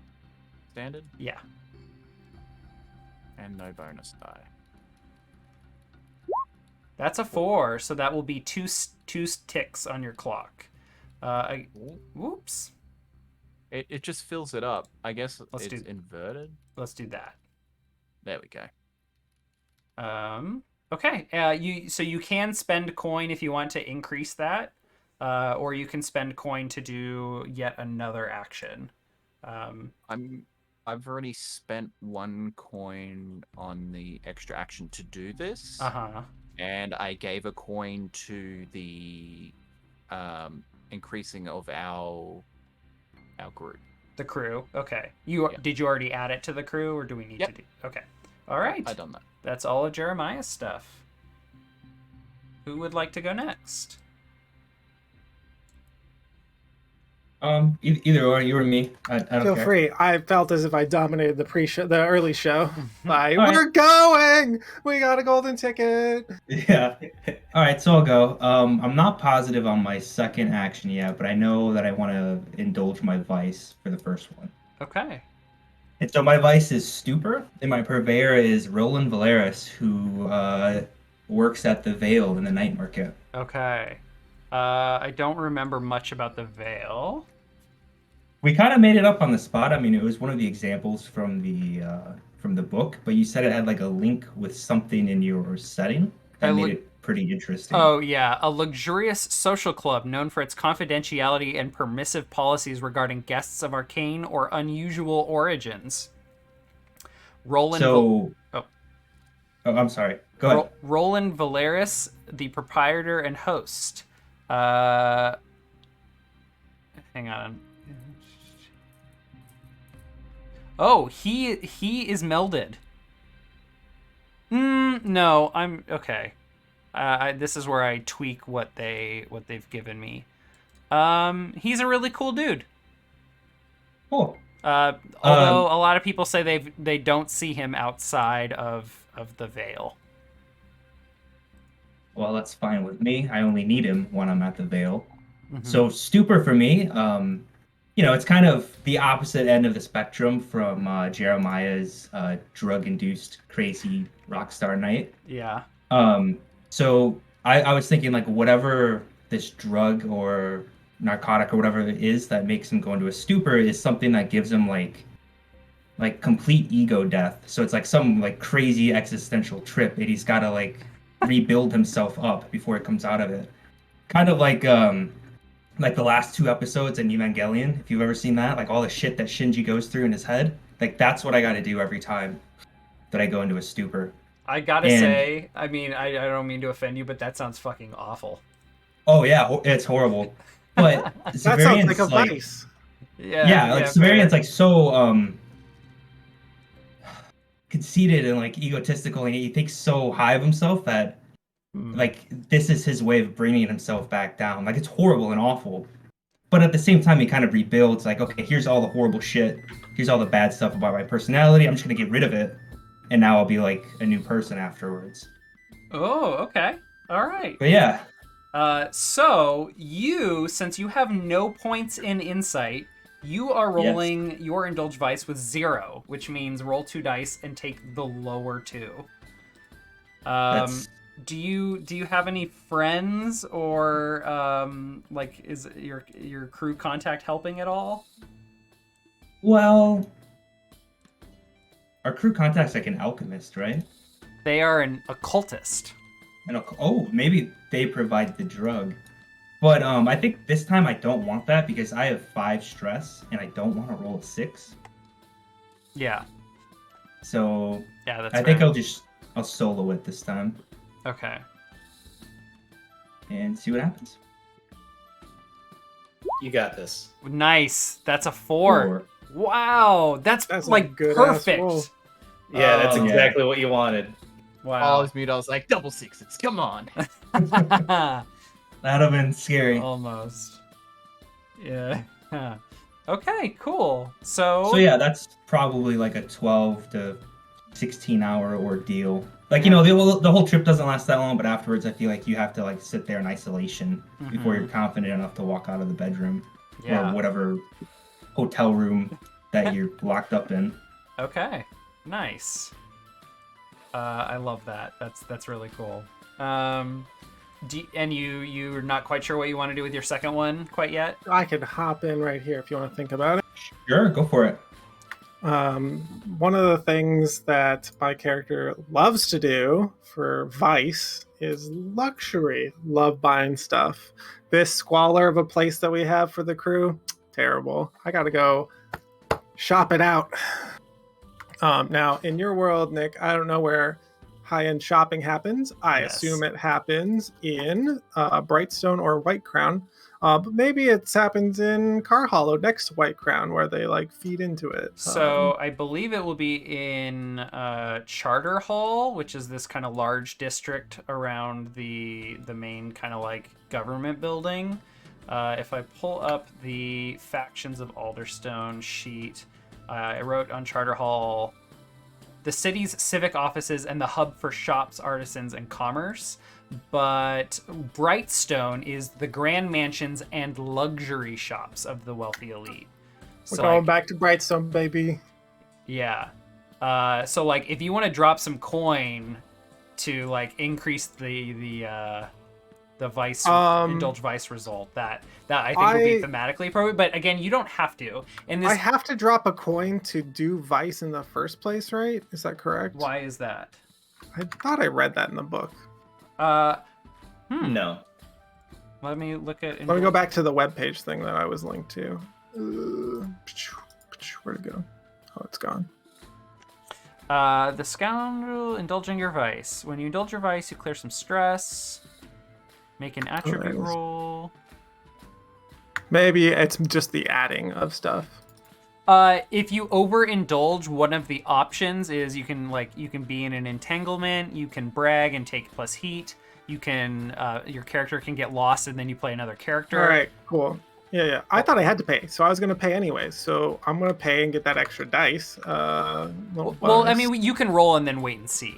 And this kind of system assumes that there are other jobs, like small jobs happening off screen that like kind of afford you all your day-to-day living. So you don't have to like. Mine is my day job, right? Like. Yeah. Exactly. Half of you I guys rolled a don't have day 2. jobs, but. I am going to spend a coin on this because I have 7. So I'm just gonna roll another d6 here. Okay, so you're taking it. You're paying for another action. Yeah. Perfect. I got another 2. Look at me go. So that will be 2 stress down. Love that. I'll be at 5 stress. Okay. Right, that's how that works. Or do I do another? Or is this a second vice where I roll 1 die and I get 4? How does this work? Hang on. you're not re-rolling. You can just indulge your vice twice. So you go shopping one day, you feel a bit better. Next week, after you get your paycheck, you go and do it again. Yeah. So Yeah. So those Let's were, do it that way, because that would just be the. I just don't want to hit a 6, so yeah, it's fine. I would do that. okay. So you're gonna indulge again. 2 vices, 1 for free, 1 for coin, and then I come back with this like ornate trinket that I like hang on the wall in my place and go, yeah, it's nice. I'm making the Ties the place room better, together. like making the whole place better. Look at me go. Nice. And it like does not help in the slides. It's Like, just. oh, that's nice. But I went to the priciest place in town, and it doesn't go very far. Turns out, so I Yeah. got the thing. Well, it's nice. Oh, so Um, I think I fucked up. You get 2 actions for free during downtime, so you did not need to pay for the second one. 2 actions for free, but I had another action Okay, that I wanted great. to do. Then Yeah. we'll just leave it. It all fits. It all comes together. And then I wanted to, like we were talking before. So our guild is like the all-seeing eye, and I want to push that in a direct sense to have like people that I kind of have on the books and that I pay for information of who's going where, what's happening in what district. I'm going to call it the Garrus News Network. We're going to call it GNN. So I'm going to spend my other downtime activity on that. Okay, so you're just like talking to people, building your own like. Talking them up, finding the people who are like kind of down on their luck and be like, hey man, are you like, what are you doing around here? Like, That's do you literally the Baker Street irregulars. Yeah, absolutely. It's perfect. Because all of the people who are unattached to the world, all of the people that can go, they basically have camouflage because they will be ignored. These are our people. These are our boys that we're going to get into our. So once they, show some prowess in getting me information, now you're part of the family. Okay. That sounds like. Some swaying. Well, it's a Where- long-term where's it project, consorting? I think, to build this. Oh, true. Unless you are just doing it for a temporary use of. No, it's a Okay. long-term project. So, yeah. when you work on a long-term project, either a brand new one or already existing one, describe what your character does to advance the project clock and roll one of your actions. Mark segments of the clock according to your result. 1 segment for a 1 to 3, 2 for a 4 to 5, 3 for 6, and a crit gets you 5 segments. A long-term project can cover a wide variety of activities like doing research into an arcane ritual, investigating a mystery, establishing someone's trust, courting a new friend or contact, changing your character's vice, and so on. This feels to me like a 12-step clock because there are 10 districts, and 2 of them are like high-class districts where probably poor people are not going to be around, so they're going to be a little harder to get into. It feels like a 12-er. what I'll say is, if you want to name like just like 2 districts, we can start with a small clock and then use other project clocks to expand it. Because Now then you we'll won't go because you won't get to use it. That's fine. You're fine. Okay. I'm fine. We're going for the whole city. All right, like a full network. Okay, so you must. He wants to become the Birdman. Yeah, exactly. Okay. All right. Yeah. Let me think here. Is it 12? It might be a 10. Let me think about it. There are 10 districts. Yeah, let's do a 10-step clock. Okay. If you crit twice, you just get it. Shit. Come on, you got it. Remember all the crits we Roll had that last bitch. time? Let's go. All All right. the way to the All bank. right. Just So make this it is the tonight. free one, and I can decide to add another dice if I want to. I'm chatting people up. This is a You're adding a dice. How? if I coin it. Yes, Put a if coin you into it. spend a coin, if you spend a coin, you can increase the die result by a level. So Interesting. Oh, I see it. So it's different. I'll save my coin. Maybe we need it for something else. yeah, this sounds like oh yeah, you can just hover over these. This is perfect. Consort with connections from your heritage, background, friends, or rivals to gain access to resources, information, people, or places. I mean, you haven't. Oh wait, you're a demon. That's what Underworld means. Sway someone with charm, logic, deception, disguise, bluff. Change attitudes or behavior with manipulation or seduction. So how are you going about this? Depends on the person I find. If I find somebody who is down on their luck, I'm going to charm them. If I find somebody who is, of like a similar tier, but they look like they know their way around the streets, I would want to consort with them, right? So it's like, Okay. it depends on the type of people I'm finding, right? Okay. To come at their level. I could see either one, consort or sway. Let me look at. I was going to give you another option. If What's you that? like, we can go full down the rabbit hole, and you find people who are down on their luck, and I literally imprint them with the demon. I mean, maybe we could be doing this. Oh my god, that's awful. Yeah, And I love I didn't it. say it was nice. Yeah, once we have the news network pulling in people, we can pull in people. So yeah, You I literally like find the bottom of the barrel, and you imprint them with a demon, so that they're definitely like under control. Like they'll do what you need them to do, and they don't need to eat or anything. They're just doing their job. To note, Garrus might have problems with imprinting people with demons, depending on how they're imprinted. But yeah. Yeah, with a brand, possibly. Okay. That's how you make them. So yeah. Okay. Yeah, let's do this. I'm clicking sway, baby. And clicking fortune. Submit. Bonus size 0, click. Got a 4. That's a 4, so that is 2 steps of the clock. I'll take it. I'm in. Thank you so much. There you go. All right. That's me. Who's next?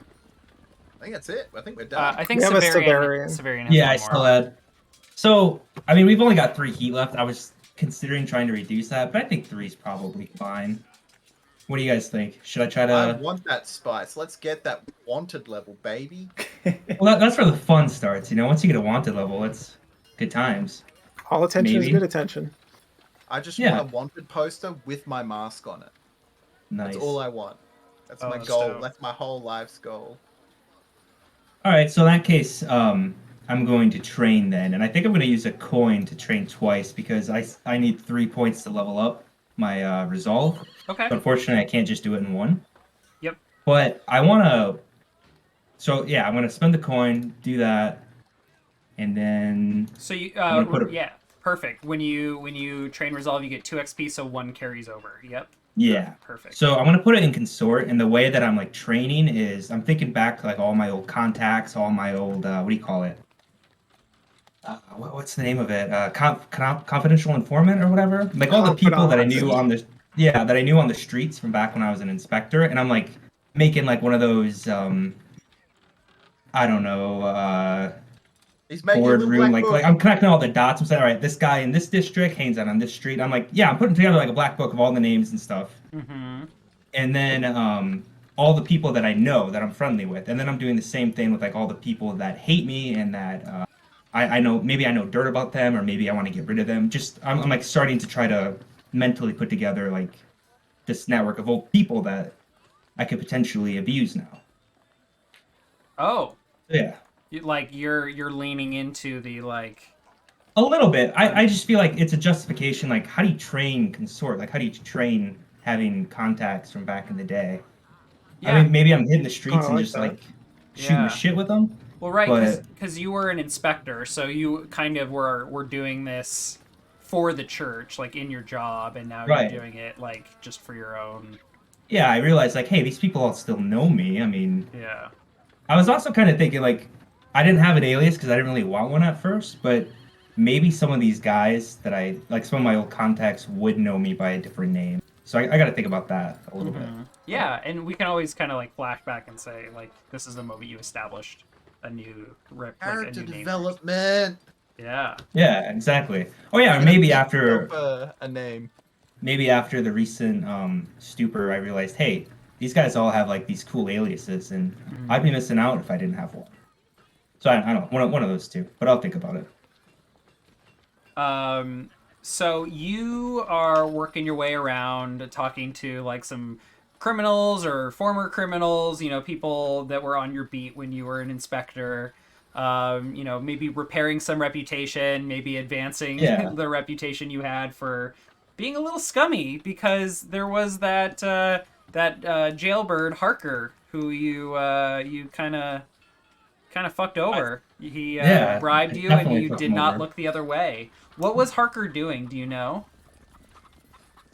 Um, so do we ever establish what like what faction he was with? No, I don't think we did. Um, so we can certainly fill that in here if you like, or we can leave it vague. I mean, he could also have been part of a gang that fell apart. Yeah. Um, Up to you. well, I think we kind of established that a lot of my turf as an inspector was maybe in the docks, or no, maybe I just grew up there. Maybe I didn't work there much. Hmm. Either way, I probably would have been working in the outer city just because I was like a nobody. Yeah. But I don't know. What's like maybe this guy was smuggling in the I don't know, like the cocaine or something that Okay. Jeremiah normally uses. Yeah. That good So maybe I was working with this dude's rival to put him away. So like I got paid off twice for it. Oh This one shit. dude paid me off to lock this guy up, and then he paid me off to look the other way. Hmm. So and I think word of that probably got around. Yeah. Yeah.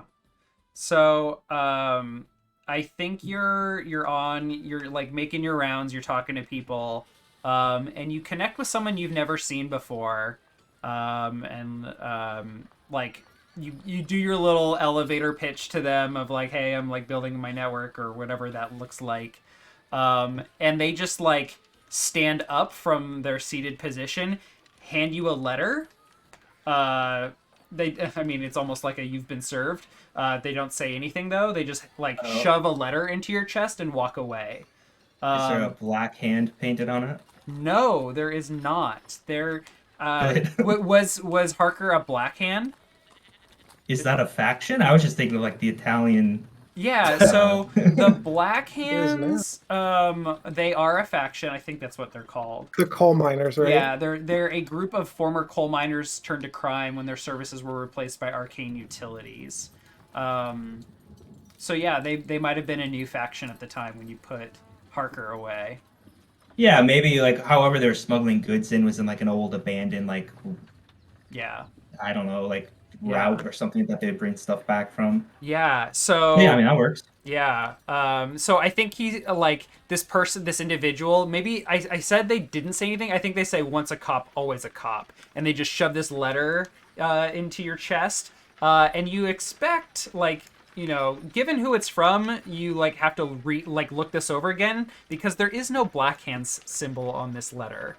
There is a different symbol, and I'm trying to find my symbol from my other game because I forget what this symbol is. But there is a different symbol on it, one you don't recognize, and I might have to tell you what it is after our break. Okay. But it is from Harker, from Iron Hook Prison. And he says, I hear you're rolling with the Talon these days. We just got some of them in jail. They'll be dead by the end of the week, and I'm coming for you next. Watch yourself, Parker. And it is at the bottom of the letter that you see a strange symbol you do not recognize. Wait, actually, give me a study fortune roll, please. Because you actually might have seen this before.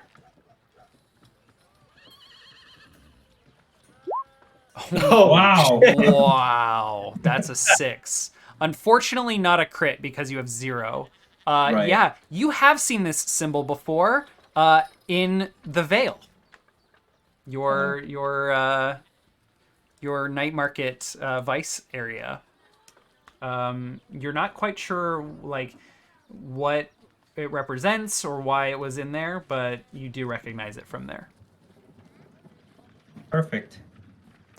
You know what? I think it's scratched into the wood of the bathroom. At the scratching of the wood of the bathroom at the Vale. Yes.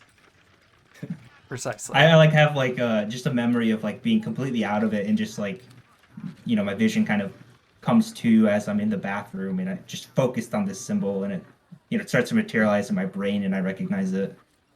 Yeah. I Exactly. think if I wouldn't have recognized the symbol, I would have laughed and not been worried at all. But now I'm a little bit sketched out. It's like I don't really care about the Talon that are going to die or are possibly already dead. But I'm probably gonna go talk to them about that. Well, Fair. maybe I don't want them to blame me for it. Okay. But yeah. Well, don't worry about it because on the other side of our break, the Talon are going to come talk to you all about your next Oh, job. perfect. That's right. Excellent. We'll find out what they have in store for us on the other side of our break. We will be right back. All right, welcome back to Fable Table, Grim Streets of Alderstone. So, Severian just received this very interesting letter from his rival, Harker, straight out of Iron Hook Prison, which is that like terrible prison on Mount Vaughn to the south, where the worst of the worst or the unluckiest get sent. Harker is someone you put away, and they appear to be seeking revenge not only on you, but all those who you are affiliated with. The letter, Yeah, he's kind of mad. Yeah, the letter indicates that, hey, we've got some Talon members that just showed up at Ironhook Prison.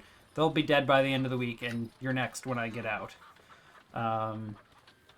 And the symbol that is on the letter I have here, it is this symbol on the map. It is this, like, two arrows with a line through the middle of this diamond. Those of you who watch Song of the Ravenlands will definitely hopefully recognize this symbol as the symbol of the god Vale. And ironically, Severian has seen it etched into the bathroom stall at the Vale in Silkshore. Big shock. Yeah, I mean, Or Night Market. I'm sorry, Night Market. Yeah. So I wasn't worried about it at all until seeing the symbol and connecting it with the veil, and that made me a little bit worried. But then also, like, I want to be super clear, though. Sorry to cut you off. You have it's okay. never ever heard of the God Vale. None of you have. Okay. But yeah, and I got thinking, like, a guy like that, who I thought was just like some low level, some guy in my tier. You probably need connections to get a letter like this out of Ironhook Prison. Absolutely. And just have people on the streets just waiting around to see me and hand it to me. Mm-hmm. Like, that bum could have just shanked me instead. Yeah. So I think this be is personal enough. All right. This is the moment. Oh yeah, but I think this is the moment where he's like, "All right, I need a fucking alias," and Severian goes and gets his haircut, and I need a good slur for like a cop. That's not like a pig, because that's kind of too typical. But we might come back to that. cab. I feel like in this That's actually setting, kind of cool. You would just call them like the cloths, right? Or the scarves or something, right? Because that's what they wear, right? Like you pick something The that is very Weaver. obvious. Ooh. That's actually really good. He's like, I like that. I was trying to think of like inspector, spectacle, spec. But that sounds really close to a really bad word, so I don't want to. Yeah, it's like let's not go there. Yeah, but I'm gonna go get like a, so I don't know if I've ever really described him, but Severian's like, somewhat average build, a little bit tall and lanky, and just like kind of grown out. Like it was once a nice haircut, but grown out like dirty blonde hair. Mm-hmm. But now he's gonna go get like the quintessential like cop haircut, kind of, like like the like an undercut or something like that. Something that's like, I don't know, not necessarily identifies somebody as a cop, but a lot of them have it. And and I think he's gonna come back to the hideout and be like, "Well, boys, from now on, call me Weaver." Weaver. No. With a question mark, because I'm still not completely decided. But okay, all right. but yeah, I like that one. That's good. All right. So around the same time that you get this letter, y'all are invited to meet up with your friends from the Talon, the Alyssa and Bell. Alyssa, the leader; Bell, you're the second in command, and your friend Garros. So you have probably been hearing. Oh, let me back up a little bit here. Over the last few weeks, we definitely have a faction that is really keen on getting the news around. We have the Creed of Flowing Ink. The journalists, muckrakers, gossip mongers who challenge public thinking and attempt to disseminate the truth. They are outlawed by the church and must operate under pseudonyms, unknown printers, and those who leave the fee for their print in their mailboxes discover the prints arrived that night. Reference to Gossip Girl and Lady Whistledown from Bridgerton. So word has been getting around not only about the Talon, since like they are the name that was disseminated and given to the church, but everyone is hearing about the Talon, not just the church. And word has also been getting around because immediately after this like attempt to do a fight club in Coleridge, the Black Hands, I believe it's the Black Hands. I'm gonna just double check my notes here. Yes, the Black Hands lashed back out at the Talon, and they are at war with one another. The Black Hands saw this fight club in Coleridge as a move on their turf. So the Black Hands are making a counter move against the Talon in Griffinsboro. And so I might have said that you were invited to Coleridge. You're invited to meet with them in Griffinsboro, where they are actively at war with the Black Hands. So you're invited to meet up with them at like a park or something. And as you all like stroll up at the designated time and place, or maybe you're like a block or two away, it is Lissa. Lissa is just like turns a corner and is sprinting towards you all. And not far behind her are a number of the Black Hands. What do you do? And I'm gonna cue up our music. Okay, before we actually get there, when I know we're doing work and we're meeting with somebody, I think it's time the moment we leave, we go a block away from where we are, I put on the mask. Because, we're working. Oh, hell yeah. So, mask Sick. goes on, boys. That's so fucking sick, Millman. Oh my god. I feel so proud to be on this show with you. I'm gonna change it in the next couple of days because it's a little bit big. So I'm gonna shrink the top, I think. So the whole mask will shrink down a bit so it'll fit inside a hood. Oh. I'm gonna work on it because this is a basic one. So your typical Facebook filter just sticks to your face. There's some that actually have like a 3D effect which will curve. So when I turn my head, it'll actually cover there instead of just staying facing the camera. I'm gonna work on it. This was literally after we hung out. It was a 20-minute thing of I will figure this shit out, and I did it. It took me 10 minutes just to line the eyes up. It looks pretty good. I mean, twisting your head is a little rough, but oh shit, that's dope. It's perfect. Very nice. Yeah, it's locked onto my nose. Okay. Well, alrighty. Let's engage in some rap battle music here. Lynn comes sprinting down the block, or Lissa starts sprinting down the block after turning a corner, and there are 6 Black Hands chasing after her. She has what do the Talon have for weapons? Let me check my notes here. They're an old gang. They run illegal games of chance and extortion rackets. I think she's just got a saber. That is stowed away. She's fumbling to put it back in the hilt and just sprinting. And she's turns another corner and heads down an alleyway. You see her dart down towards one of the channels, because remember, this city is very Vienna style with lots and lots of waterways. So she is like making use of the terrain to try and like get them off their game and have to like line up single file. But you all are approaching and you have the initiative because you are not their prey. Quint will turn to the others and just say 2 words. Evade or fight. I think you're going to hear me from under the mask be like, fight, and I want to fire a crossbow over her shoulder and hit one of the chasers. Okay. As simultaneously, I'm going to push myself to unleash a stroke of lightning as a weapon. Oh, fuck. Yeah, I think we're jumping in. Like, I'm gonna check off the cane sword on my equipment and draw it from its sheath, and we're leaping into this. Okay. So it sounds like a crossbow bolt is going out first. So Quint, can I have a... No, it's Skip. Skip's got the I'm crossbow, boy. Sorry, Skip. You are firing a crossbow. Sorry, I'm still getting everyone mixed up. I'll get the character names down. Can you give me a hunt, please? Hunt a target. A hunt. Attack with a precision I shooting thought from a this- distance. Finesse. Oh, wait, let me look at That's finesse fine. real quick.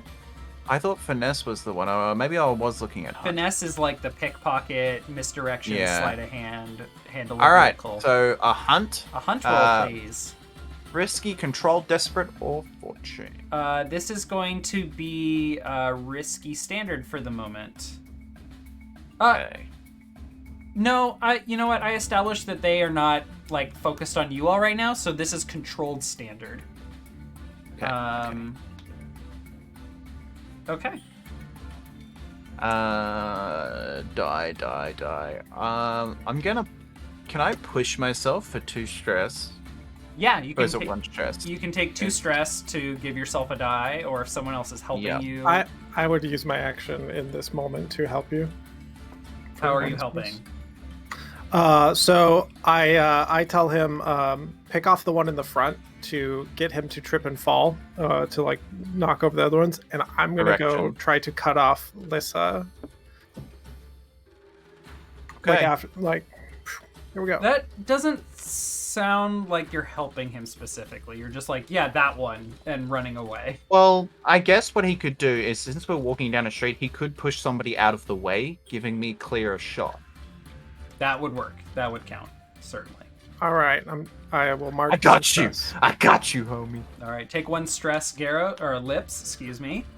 And All right. another Wish me a luck. +1 there for you. Yep. All right. Come on, crit. That 5. is a 5 on controlled standard.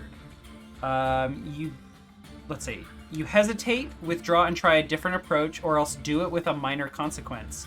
A minor think- complication occurs, you have reduced effect, or you suffer lesser harm, or you end up in a risky position. So you can either I got an idea for one. you can do this with a consequence or try it in a risky position. I've got an idea for the consequence one, where I skim it off her shoulder and wound her, but hit the target. Yeah, definitely. Okay. So I'm gonna, as a result, give you all +1 heat for injuring someone else. Gotta build that heat pool back up. Yeah, baby. Y'all did so well. Well, one of you did To so the well. moon. Okay. All right. So I am going to reveal an 8-step clock here for dealing with the Black Hands. So how does wounding them work with like weaponry? I've never actually paid attention to So that. I present to you all an obstacle. You tell me how you deal with it, and as you make rolls, like we add ticks to the clock. So the clock represents not only their like health, but just dealing with them. You all could be like, "Hey, na, chase us," and you just like run and escape and make progress towards the clock that way by misleading them and getting away. It could be beating them up. It could be like bribing them. Like it doesn't matter to me, but you just have to deal with the clock. Okay, works. And different approaches will have different risks and different effects. So, yeah. Okay, so I'm going to create a clock here real quick. It sounded like we also had Quint summoning some lightning or a storm. I'm unleashing a stroke of lightning from myself. So like lightning bolt, basically. Very nice. And in the handy dandy PDF that I got of the Blazing in the Dark rules book, it describes that when you unleash lightning as a weapon, the GM will describe its effect level and significant collateral damage. If you unleash it in combat against an enemy who's threatening you, not threatening us, but an enemy, perceived enemy, you'll still make an action roll in the fight, usually with a tune. Yeah. What page is that on? Or is this a separate? This is page 87. Okay, I have it right here.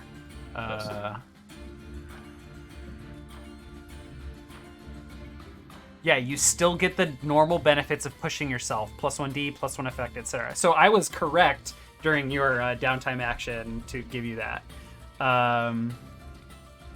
Okay, yeah, so give me, take your 2 stress, and give me a attune roll with +1d or +1 effect. That I should actually clarify. When you push yourself, you can either give yourself an extra die or increase the level of effect. So even if I tell you, hey, this action will have no effect, you could push yourself and at least give yourself a limited effect. Right, okay. Or if it's standard, you could give yourself great effect, for example. The GM will describe its effect level and significant collateral damage. So I must describe significant collateral damage. Fucking set fire to the area. Jesus. Yeah, okay. I would like you to give me the attune roll first, and then I'll describe it. Okay. Risky. This is going to be risky standard, I think. So you said it's lightning you're bringing down?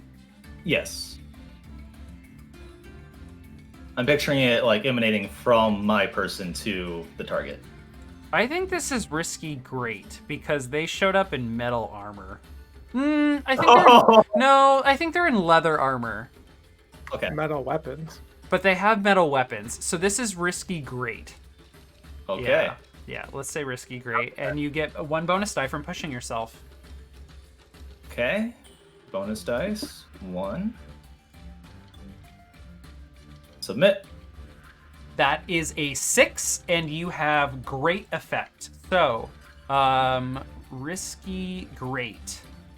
On a 6. So I think what great means is you have increased effect. Where does it describe what great means? I think you just I think you crit here is what happens. I think you just unleash lightning down on you all. And it just takes out a whole bunch of them. They are completely singed, or they are dropping their weapons and fleeing. I think it is absolutely terrifying as you bring down lightning. I think that you are hitting a bunch of rooftops. So there's stone and brick falling down, little shrapnel, not enough to hurt anybody. And I think you also managed to obliterate a ton of stone on the bridge or the pathway down that Lissa took. So it's you just completely chipped away at the stone path here. So with a crit, you get 5 additional steps. So you all need there is a bunch of the Black Hands running away, but 2 of them are come on, you cowards, we can take them. And one of them is running up towards the rest of you all. Who is up front? I ran in front of everybody to go after Lissa. Okay. Garros and Severian, what are you doing? So my plan was to chase after Lissa, but then hide around a corner and wait for somebody to walk past and just ambush them. Okay. Yeah. I think there is one person who 2 of them linger behind, but one of them is just We can't let her get away. I'll chase her. You take care of them. So you go around a corner and like stick your leg out to trip this guy. Give me. Oh no, I was gonna like, run him through. Oh With shit! the sword, like just murder him. Oh my god, so Like, violent. full prowl, ambush, like sneak attack type deal. Okay. Give me a skirmish roll, please. This will be risky standard. So, Uh, yeah, I was gonna try to argue for prowl No, because yeah, in the you're right. book, I'm sorry, you're right. This is an ambush, so that would be a prowl. yeah, like I literally like stole the idea straight from the examples listed. Yeah. Prowl Alright. about unseen, traverse obstacles, climb, swim, run, jump, tumble, ambush with close violence, a backstab, throat cutting, blackjack, etc. Yeah, give me a prowl check, risky standard. Risky.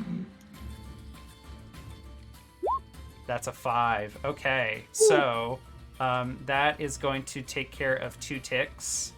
So a risky standard with a 5, though. You do it, but there's a consequence. You suffer harm, a complication occurs, you have reduced effect, you end up in a desperate position. I think you run this guy through, but like as you pull back, like he's holding a pick, like a mining pick, and he's definitely like managed to twist it up and get you in the gut. So you're gonna suffer a level 1 harm. Fortunately, he wasn't like swinging it at you. Right. So you're gonna take the level 1 harm. Who would like to soak that? Okay. I was gonna say I could try to resist it otherwise. Well, that's the thing. Either. Yeah, you also can use armor if you'd like, which takes 2 ticks of items, but can resist 1 level of harm. Did you put a plate of steel under your chair? I think honestly, after getting the letter from Harker, like yeah, I am actually a little bit paranoid. So in this case, I will take 2 more. Right. So I'll use my full load then. And you're also Without like the going to armor. meet up with people who are actively at war in the territory they're fighting in. So Right. I think that makes sense. Garros, you're about to make a move. What were you planning on doing as we complete this clock? Oh, now that 2 are like running at me, I was just gonna run after Alyssa to make sure that like she didn't get like jumped or anybody, or like put myself in the way of Yeah. the action. But now they're coming like right at me. So they like are running towards you, and then they like look down the alleyway and see like their dude has just been run through and is. I don't know, Severian. Do you like drop him to the ground? Do you just like shove him in the canal? Yeah, so he's probably like running, and I like leap out right behind him and just like grab his coat or his jacket or something, and like just shove it through the small of his back. Probably like a leaping forward on him, so I'm probably like on top of him on the ground. Okay. And that's how and he manages to like swing and sweep his pick at you, and like since you've run him through, he like loses control and the pick just goes swinging, but not before it gashes yeah. So you. we're just kind of like tumbling on the ground, and so like we both go down, and then I roll over and get up, and I'm totally fine. Okay. All right. I got my finest clothes on. We can't get tumbling and brawling in this. That's just unacceptable. So I'm going to try to command them and tell them that their lives are forfeit if they don't leave now or your lives are forfeit. Yeah. Well, we did complete the clock, so there's no need for a roll here. They like look down in the alley at their like Assassin's Creed ally, and they like look at you and they're like, he's so well dressed. All right, it's not worth it, man. Let's go. And they like turn around. Rich and guy's take got no off. limits. And you take off down the alleyway, calling after Alyssa, and you eventually find her like just like doubled over, panting.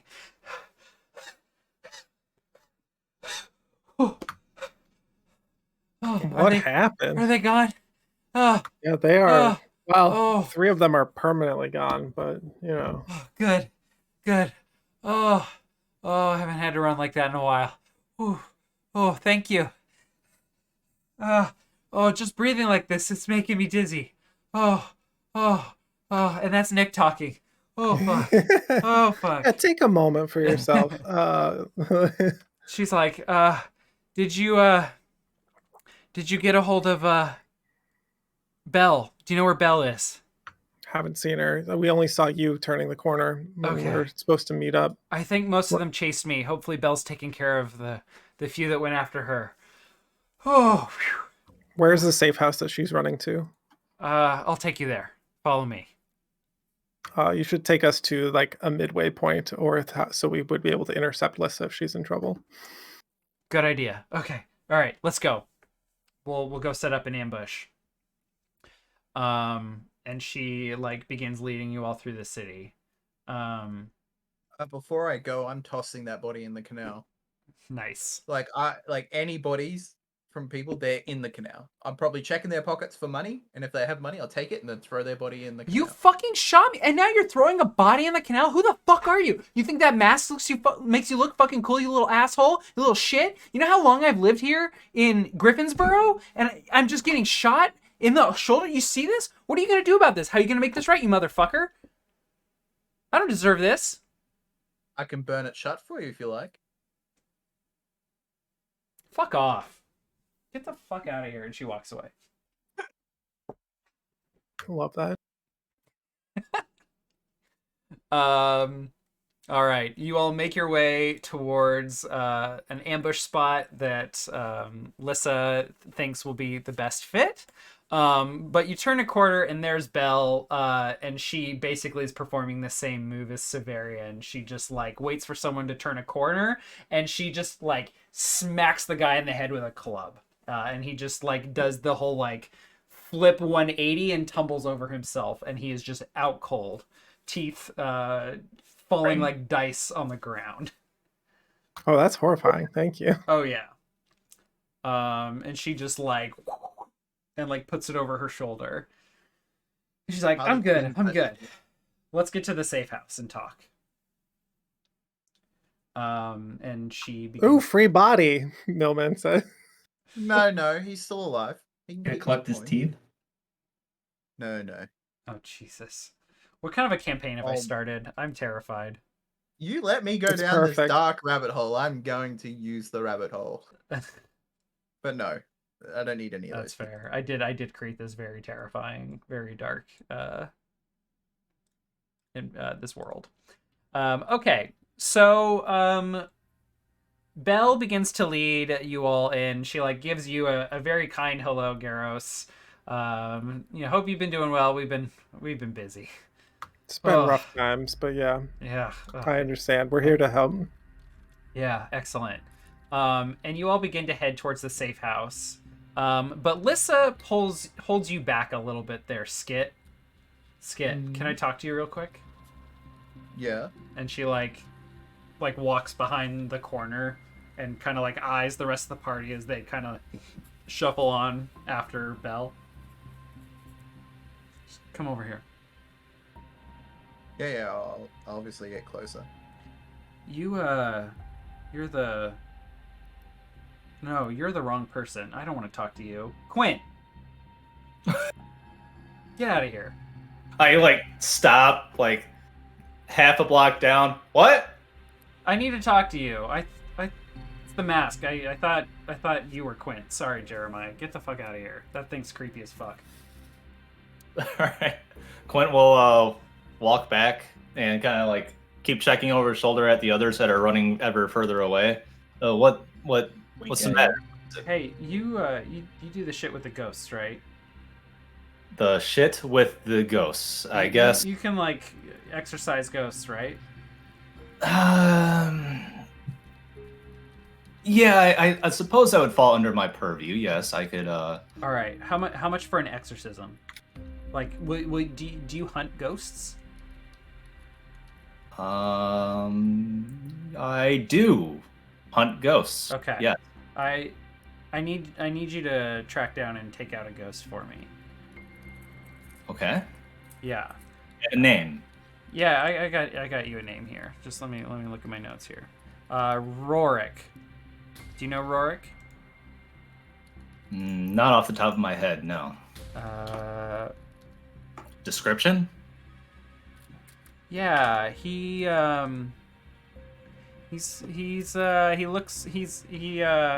you find his ghost, it'll probably be dressed a lot like me, wearing this, and she gestures like she brings down her like a scarf, and she reveals a pendant that has like the Talon symbol, and you would recognize that the Talon leader wears this.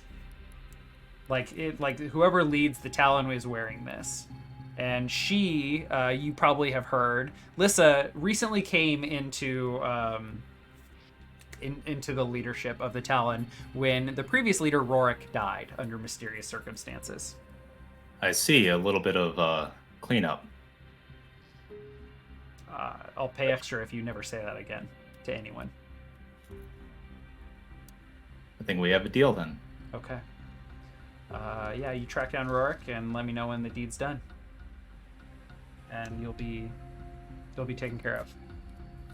Thanks for your discretion. Right, and I take it the extra coin also pays for discretion of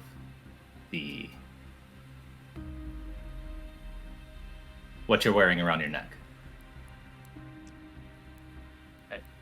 Everyone knows I'm the leader. Oh, okay. So No. Fair enough. But hey, don't tell Garros. I know she and Belle and he are tight. Okay. I see. I don't talk to any other Talon about this. Okay. All right. You have my word. Thank you. All right, let's catch up. All right. I taught him nothing. You take half payment up front. He forgot all about it. Yep. So- Next time. Phasm, you catch up as Belle is like securing the area and kind of starting to inform the party about what's going on. And they said, hey, so as you know, we've had our hands busy with the Black Hands for the last couple weeks. It's been rough, especially since we lost a couple of our crew to the raid on the sting on the fighting ring. We're not really sure how those guys got caught, but it happened. And you know, it let Lord Skurlock remain out of the paperwork. You know, being able to pin it on us, and he did appreciate that, and he paid us off handsomely for that. So, you know, it's a cost I guess we have to bear, but we're really worried about our guys. They got transferred to Iron Hook Prison like a week ago, and by the time we found out, it was too late. We've been so busy with the Black Hands that there was nothing we could do, and honestly, we would devote our resources to getting them out, but we're at war with the Black Hands, so there's not much we can do about it. Unfortunately, I don't believe you'll have to worry about getting them out. What do you mean? I'm gonna like just take the letter out of my pocket and hand it over. What the? Oh my god. Shit. Yeah. Well, I was right to be worried about them. Do you all think that you all could mount a prison break to get them out? Or, you know, bribe someone? Like, we can't handle it right now. We're about to lose all of our turf.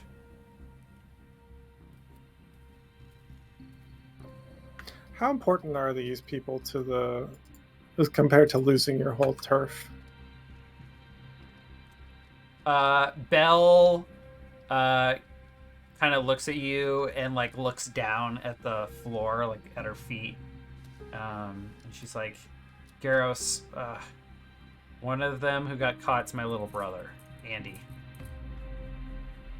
Well, I would say they're very important then, it seems. We only have so many resources to go around, so we best use them wisely. Yeah, we figured, you know, since you all are kind of keeping out of the war, you know, maybe with your skills you could get in, or maybe with your wealth you could pay off some guards or something. I don't know. We're really worried about them. Got there yet? I have Well, a there question. are two routes before your question. Two routes to take this. One, we get them and devote our resources towards getting them out, or two, you devote your resources towards getting them out, and we devote our resources towards the war.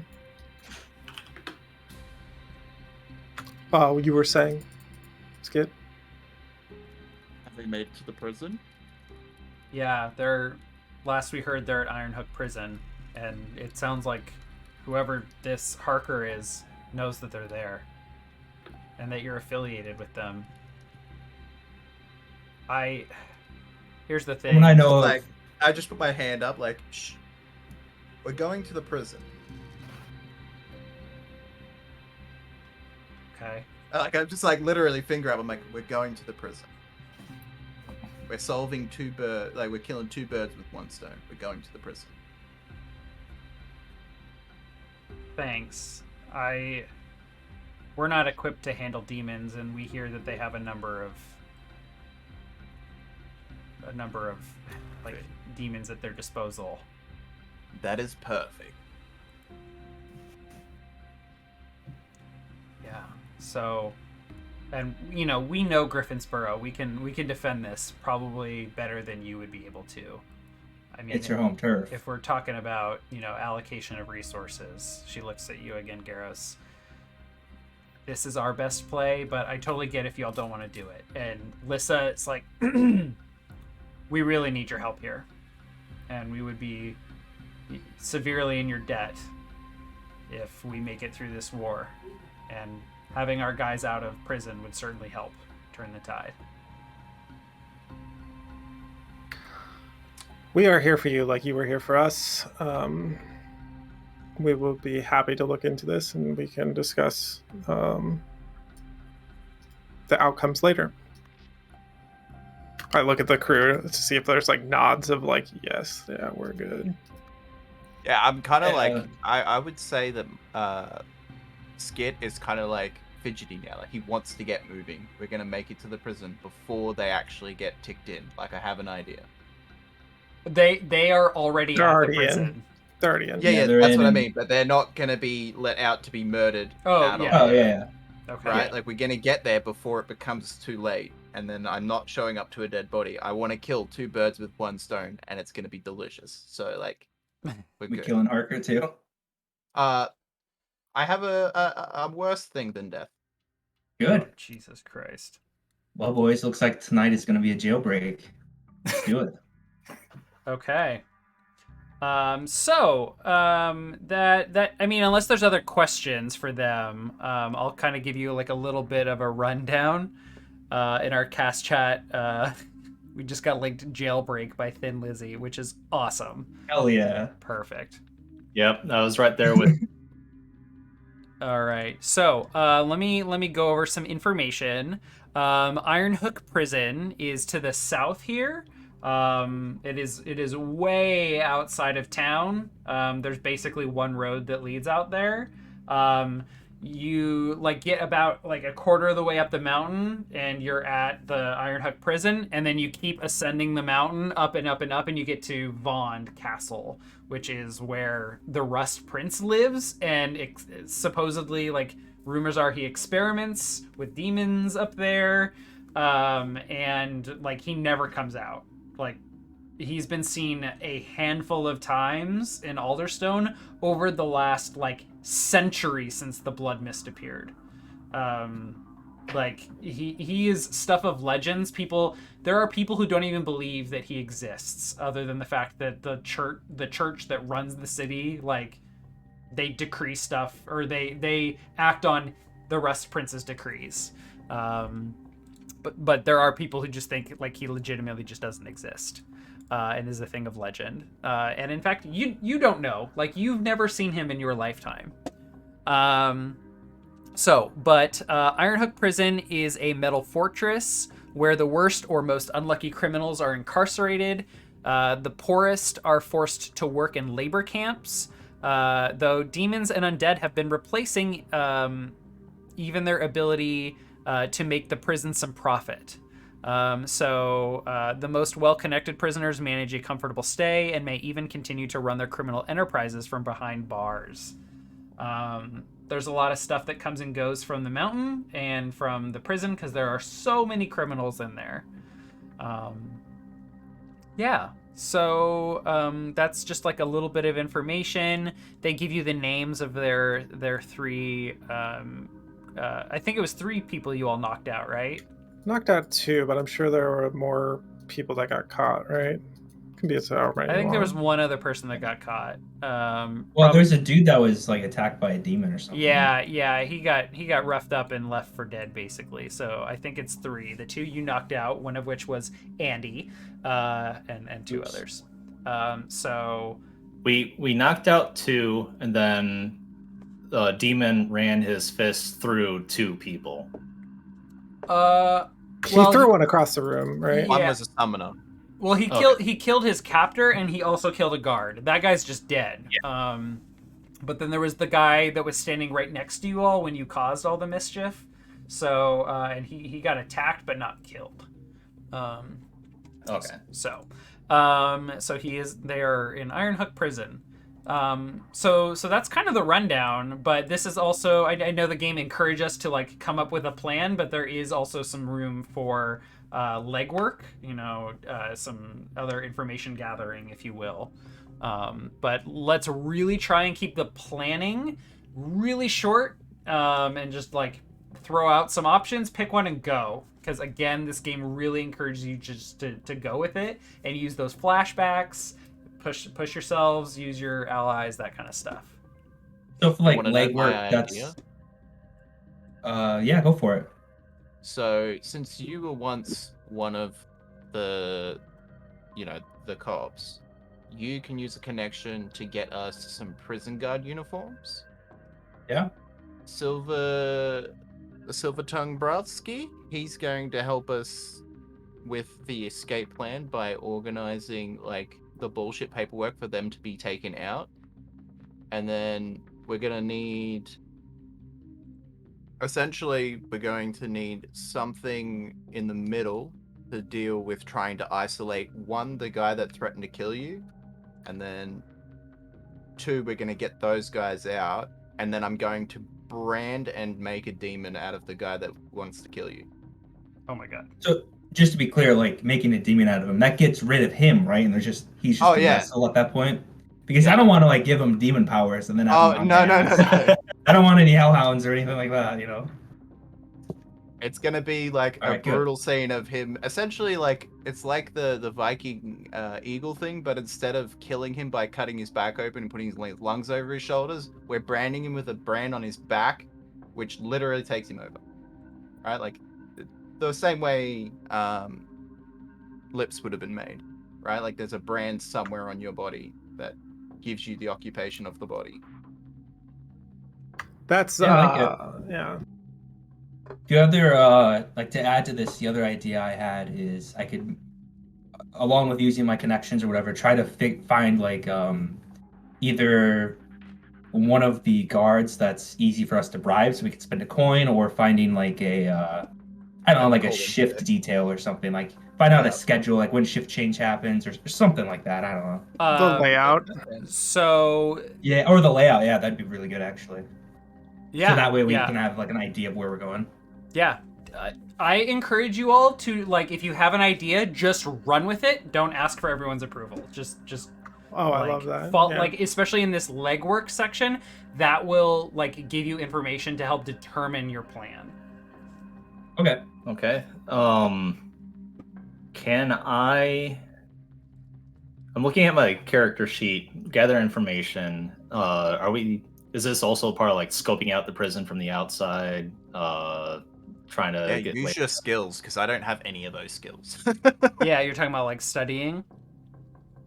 Going to the prison is probably not a thing you can do because it's up on like a halfway up a mountain potentially. Yeah, I mean, but more of like the books of like what's the layout, or I mean, you'll definitely be noticed. I mean, there is traffic that goes to and from the prison.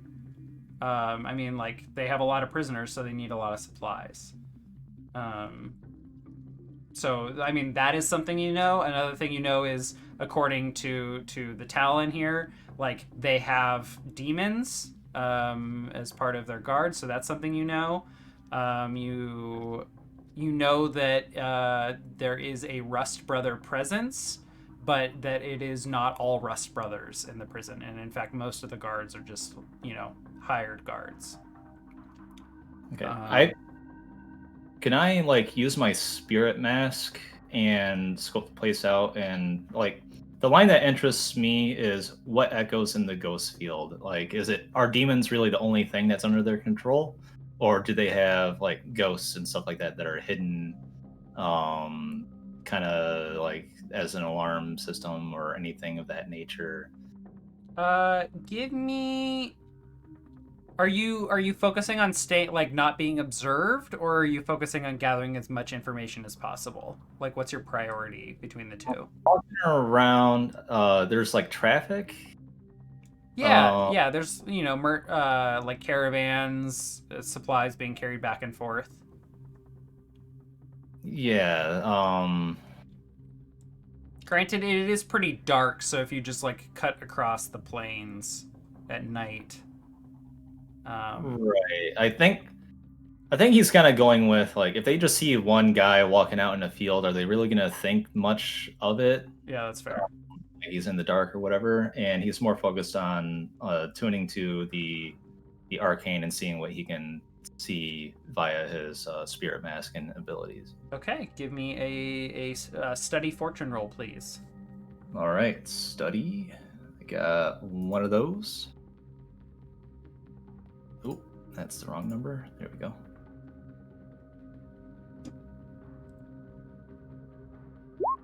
That is a 4. So you get incomplete information.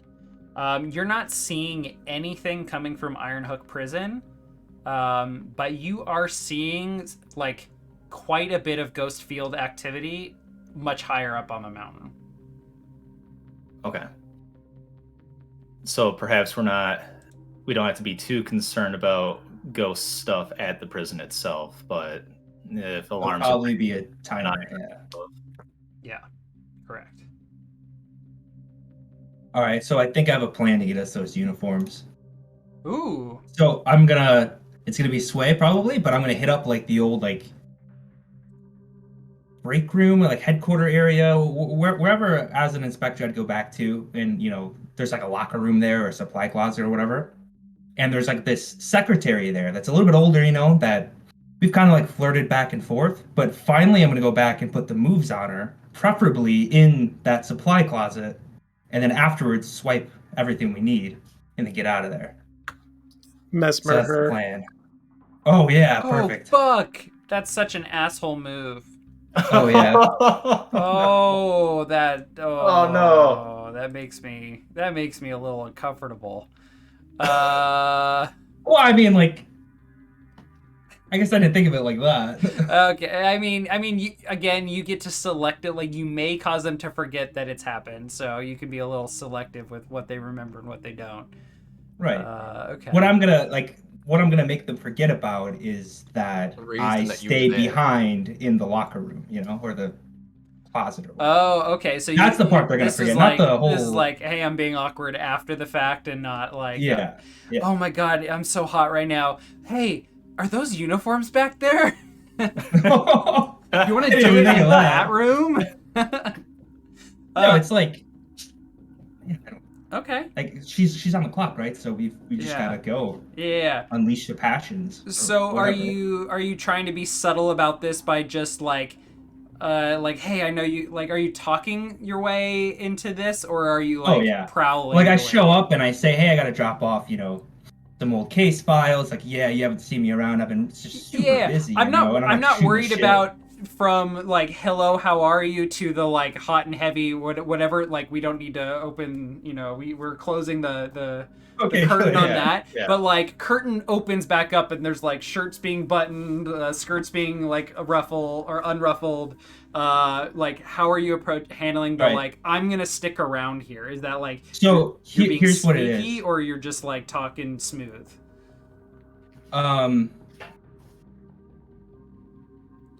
I think I'm gonna have a flashback where I arranged somebody after a certain amount of time to like come in and start making a ruckus or something. Oh my So god. she's gonna like, shit, I gotta put my clothes on and go out to the front desk because there's somebody here. Hide back here for a moment or something. Oh, that's like that, perfect. 'cause Okay. we don't want to get caught. Yeah, I think that's fine. I think we can avoid a roll now. Now it's just a Okay. matter of like, do you find what you're looking for? Um, Ooh, that's the roll we want, right there. Yeah. yeah, I think this is just a flat fortune roll. Because this is the inspector's office where you worked and not the guard's office. I think it's just a flat 1d6. Because fortune rolls like this, I can set how many dice it is. I think it's just a flat 1d6. Do they have a guard uniform here? Which isn't likely. Part of the cards right here. Part of the cards. Ah. That's a 3. Well, hey, Yeah, I think that there's like just an inspector's uniform here. There's enough inspector's uniforms here, so like you all could impersonate inspectors, but you Yeah. cannot impersonate guards. Okay, so I'll grab the inspector's uniforms and have to explain to the guys like, well, change of plans. Here's what we got. But we can maybe still work with that. If you had guards uniforms, the position would be a lot better, and the position or effect would be better, I think, mechanically. But inspector's uniforms is still better than nothing. Okay. Okay. Like if you incorporate that into your plan, that will. We're still the cops. We're just the wrong kind of cops. Yeah, exactly. Well, I mean, we could be here to speak to a particular prisoner about an ongoing case or something. That's a big brain. We need those kind of thought processes. All right. Yeah. Any other legwork y'all want to do right now? Don't forget you can do flashbacks at any point. I was gonna pick one thing, which was get documents forged. What documents did you want? Isn't that one of your items? It is a subterfuge supply selected blank of documents ready for a forger's hand. Is that what it says? Yeah. Yeah. So I think he can roll now to make the documents so that he doesn't need to roll later. I think we need to roll. I think we need to roll when you're using them. Okay. You got it. We're standing I there. don't If think no one it's- else has I don't anything. think it's interesting to roll ahead of time and know how the quality of them Love that. before the moment where you use them. I'm ready. I was thinking, well, I want to quickly tinker with a brand to be prepared. I even have made one up to provide you. What are you trying to achieve with your brand? I'm modifying a existing brand. I probably have a couple of the same one. And I'll put it in the cast chat. I want to make that brand special for our special gentleman for this evening.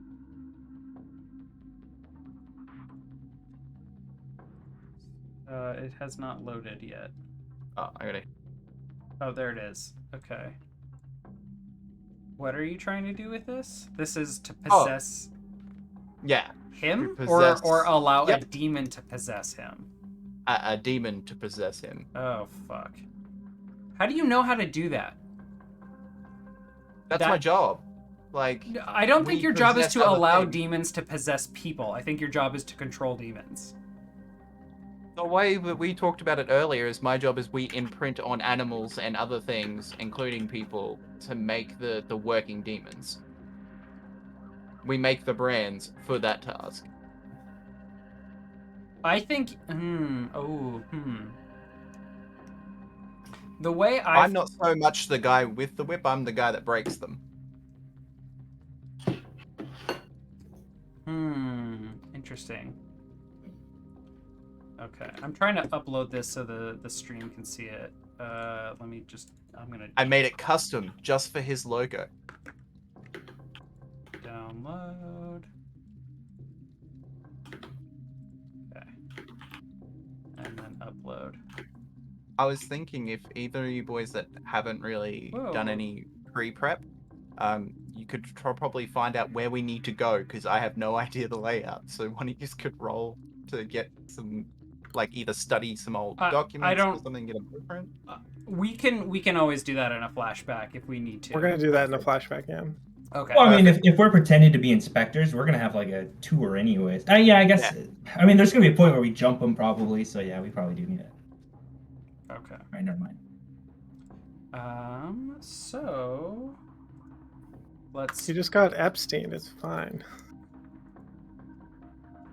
Wow. Cut the cameras off. Rude. Sorry, I can out myself. Down. This is down. Hang on. Where is the engagement role? Okay. So, I need to know what type of plan you all are using. Assault, do violence to a target. Deception, lure, trick, or manipulate. Stealth, trespass unseen. Occult, engage a supernatural power. Social, negotiate, bargain, or persuade. Or transport, carry cargo or people through danger. It's gonna be a mixture of deceptive and transport. Well, the getting them out is the goal. Transport, I think, is like if Deception our to job start. is to move. Yeah, I think it's deception. Okay, Yeah, I so think it's deception. lure, trick, or manipulate. The detail I need is the method of deception.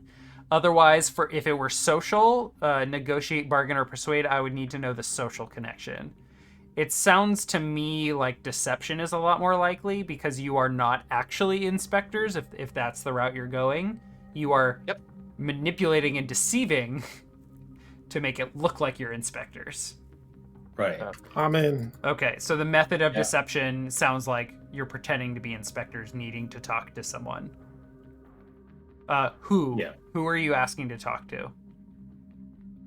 I think we're looking to talk to the guy that threatened us, and then also we have papers to transfer these 3 guys for interrogation on an inspection that we had, which were the guys that were nabbed for the sting, right? Okay. Yeah, so I think we should play the stain into it. Like that's I don't know. That's a recent event, so that should be an easy cover. Okay. All right. So to start off the engagement roll, we start with 1 die as the base fortune roll.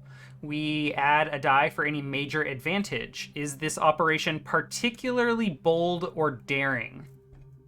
Well, Yes. It's pretty bold. I think this is pretty fucking bold.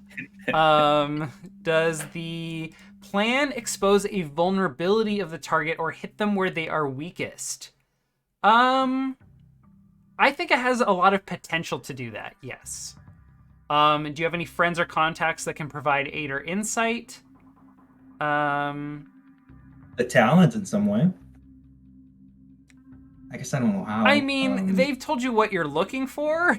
Yeah. What about the Grey Hooks? I do have like Hutch, a Grey Hook sergeant. Ooh. And they're former guards and inspectors, right? The Grey Hooks. Let me look at them really quickly in their description. The Grey Hooks. Where did I put them? Oh, the Grey Cloaks.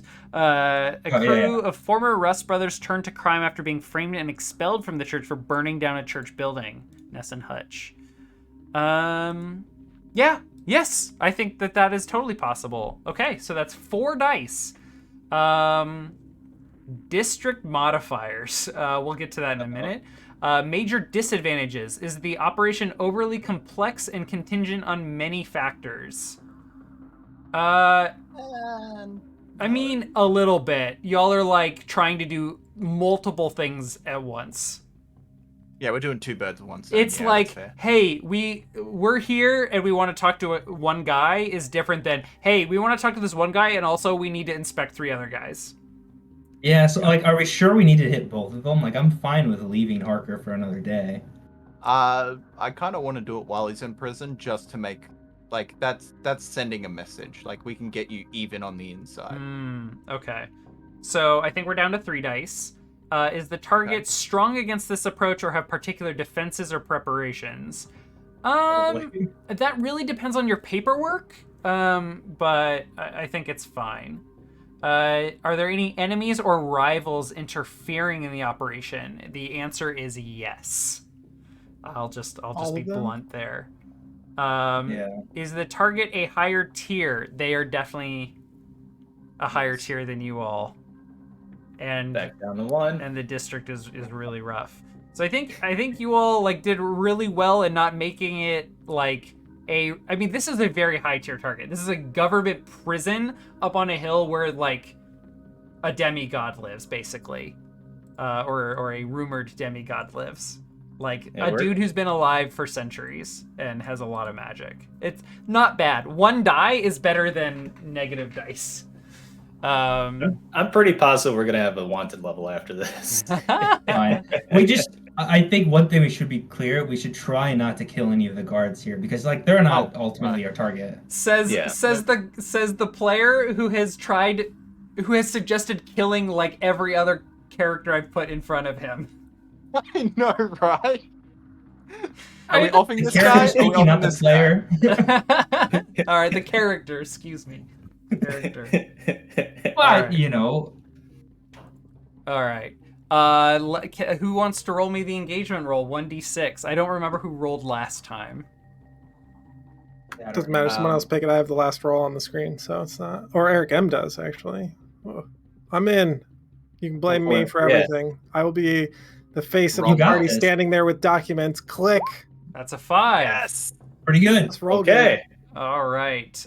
Mixed result. You're in a risky position when the action starts. And again, we cut ahead to where the action is. Yes.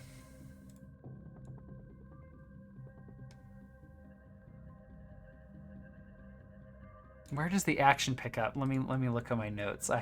This could be really interesting.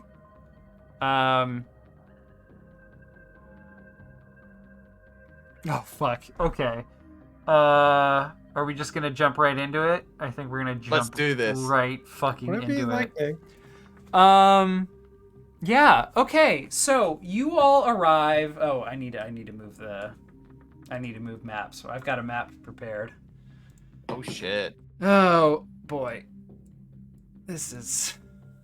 Oh, hey Millman, we could potentially snag some of the demons here for your buddy. I guess that wasn't. Yeah, Millman was I wasn't there. I don't know. Garros's buddy, yeah. Oh, it was discussed when I handed out coins that we're getting demons for Skurlog. Well, we're gonna get him a nice demon, a fresh one. That's maybe like if shit goes wrong, we do that kind of thing. Oh, there are options, yeah. Yeah. All right. So plans within plans. Can you all see this map here? I need to show it to chat.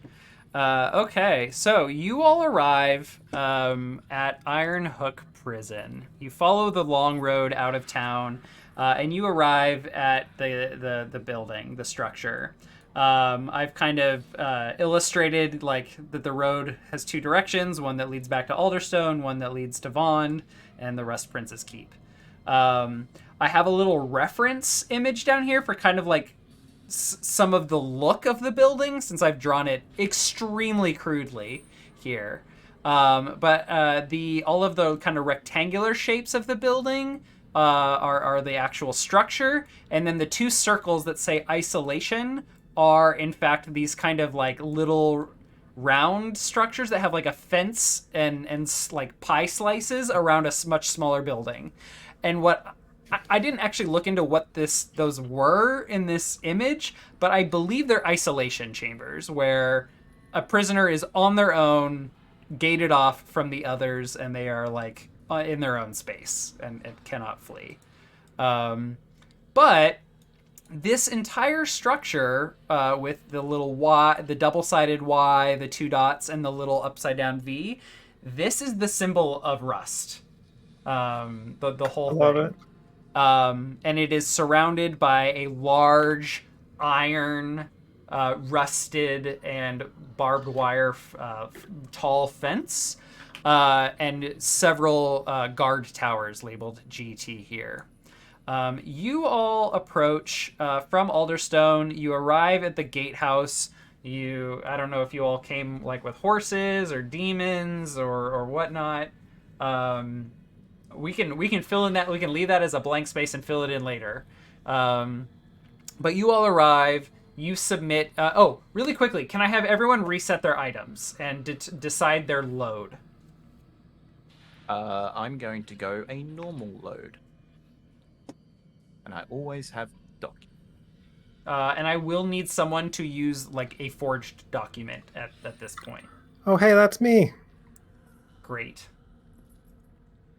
I have the spirit bottles, ghost key, and ghostbane charm already checked off as though I used them. They don't count.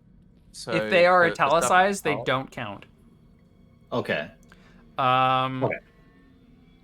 Garros, you have fine disguise kit. Is that your the uniform? Which one? Yeah, that was the disguise. That was like the uniform. Okay, perfect. In fact, I'm gonna need everyone to tick off fine disguise kit if you have it. Do the whispers I think it have might be a it? slide. No. only item. Do you want us to add one? If you could just tick off subterfuge supplies, I think that would count. Yeah, a theatrical makeup kit. Jeremiah, don't forget like your spirit mask and fine rusted hook. Like if you check those off now, they are locked in. Yeah. But you can... I'm definitely keeping my mask. I don't need my hook. Okay, great. And then on top of subterfuge supplies, I need someone to check off like documents or a different version of subterfuge supplies.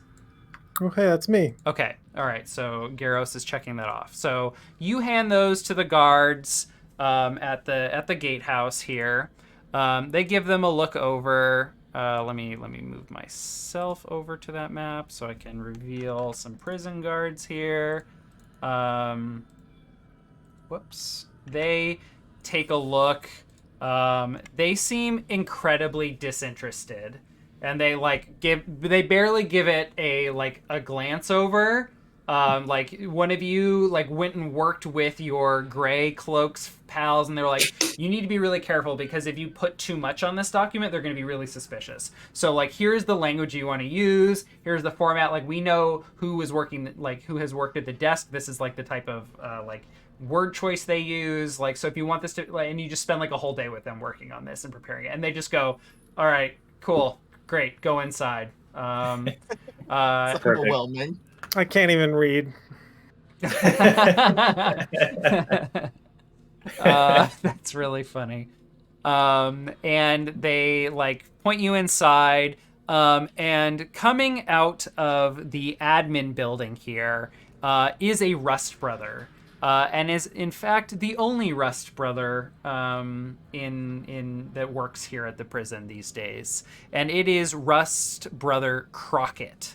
Let me grab their icon here. Where did they go? Where did Crockett go? There you are, brother Crockett.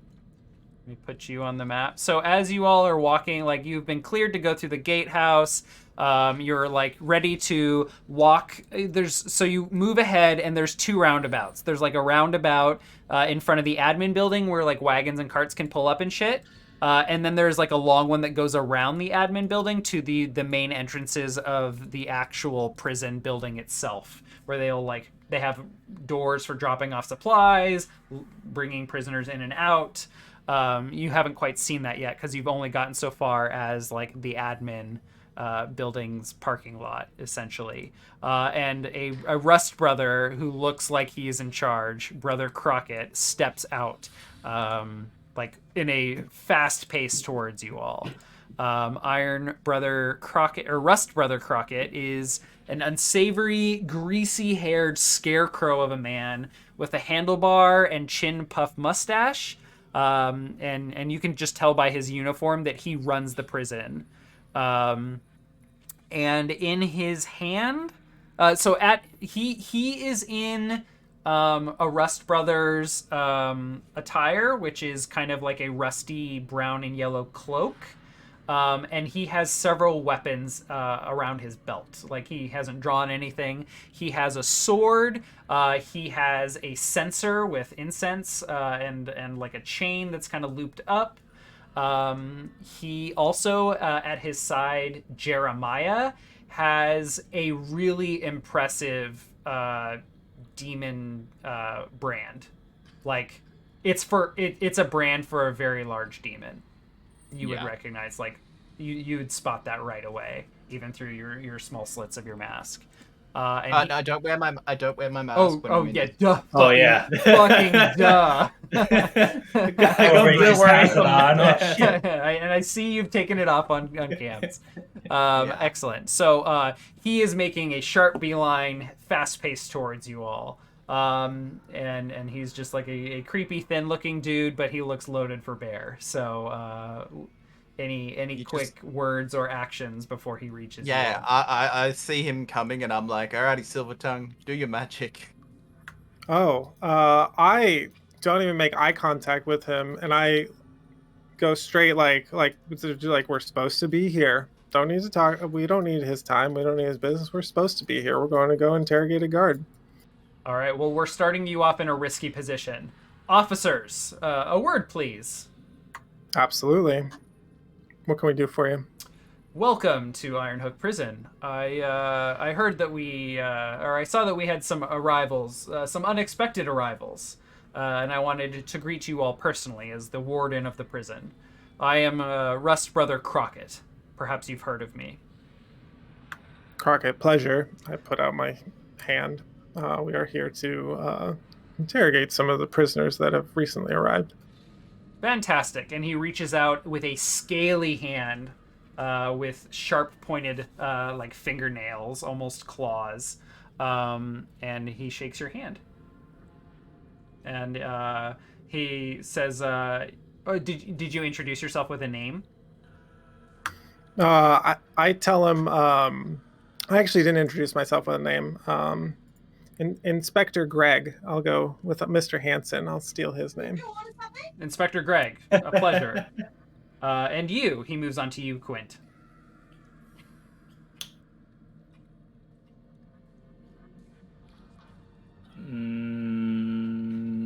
Travis is brain farting. Inspector Inspector Brian. Inspector Brian. A pleasure. It's so nice to meet some of our new inspectors. I know the church has been hemorrhaging staff and sending all of the brothers, especially the Iron Guard, off to do battle with all the rubble around the Ravenlands. Glad. Thank you for your service, sir. And you. And he comes to shake your hand, Severian. Inspector Pliskin, it's a pleasure to meet you. Pliskin. Excellent. A strong name. And you, sir. And he like... Oh, he like goes to reach Jeremiah's hand, and then he looks back at you, Severian, and he's like, "That's a fine haircut, sir." Thank you. And he goes to shake your hand, Skit. And you are Inspector Jacobs. Jacobs. Pleasure. Welcome. It sounds like this is your first time to the prison, as I haven't heard of you, and normally we hear about whether inspectors are going to arrive ahead of time, but... Documents probably got lost. Yes. Fair enough. There's so many people coming and going. Who can say? Especially with new people. Do you usually give a tour of the place, or what is the usual order of business?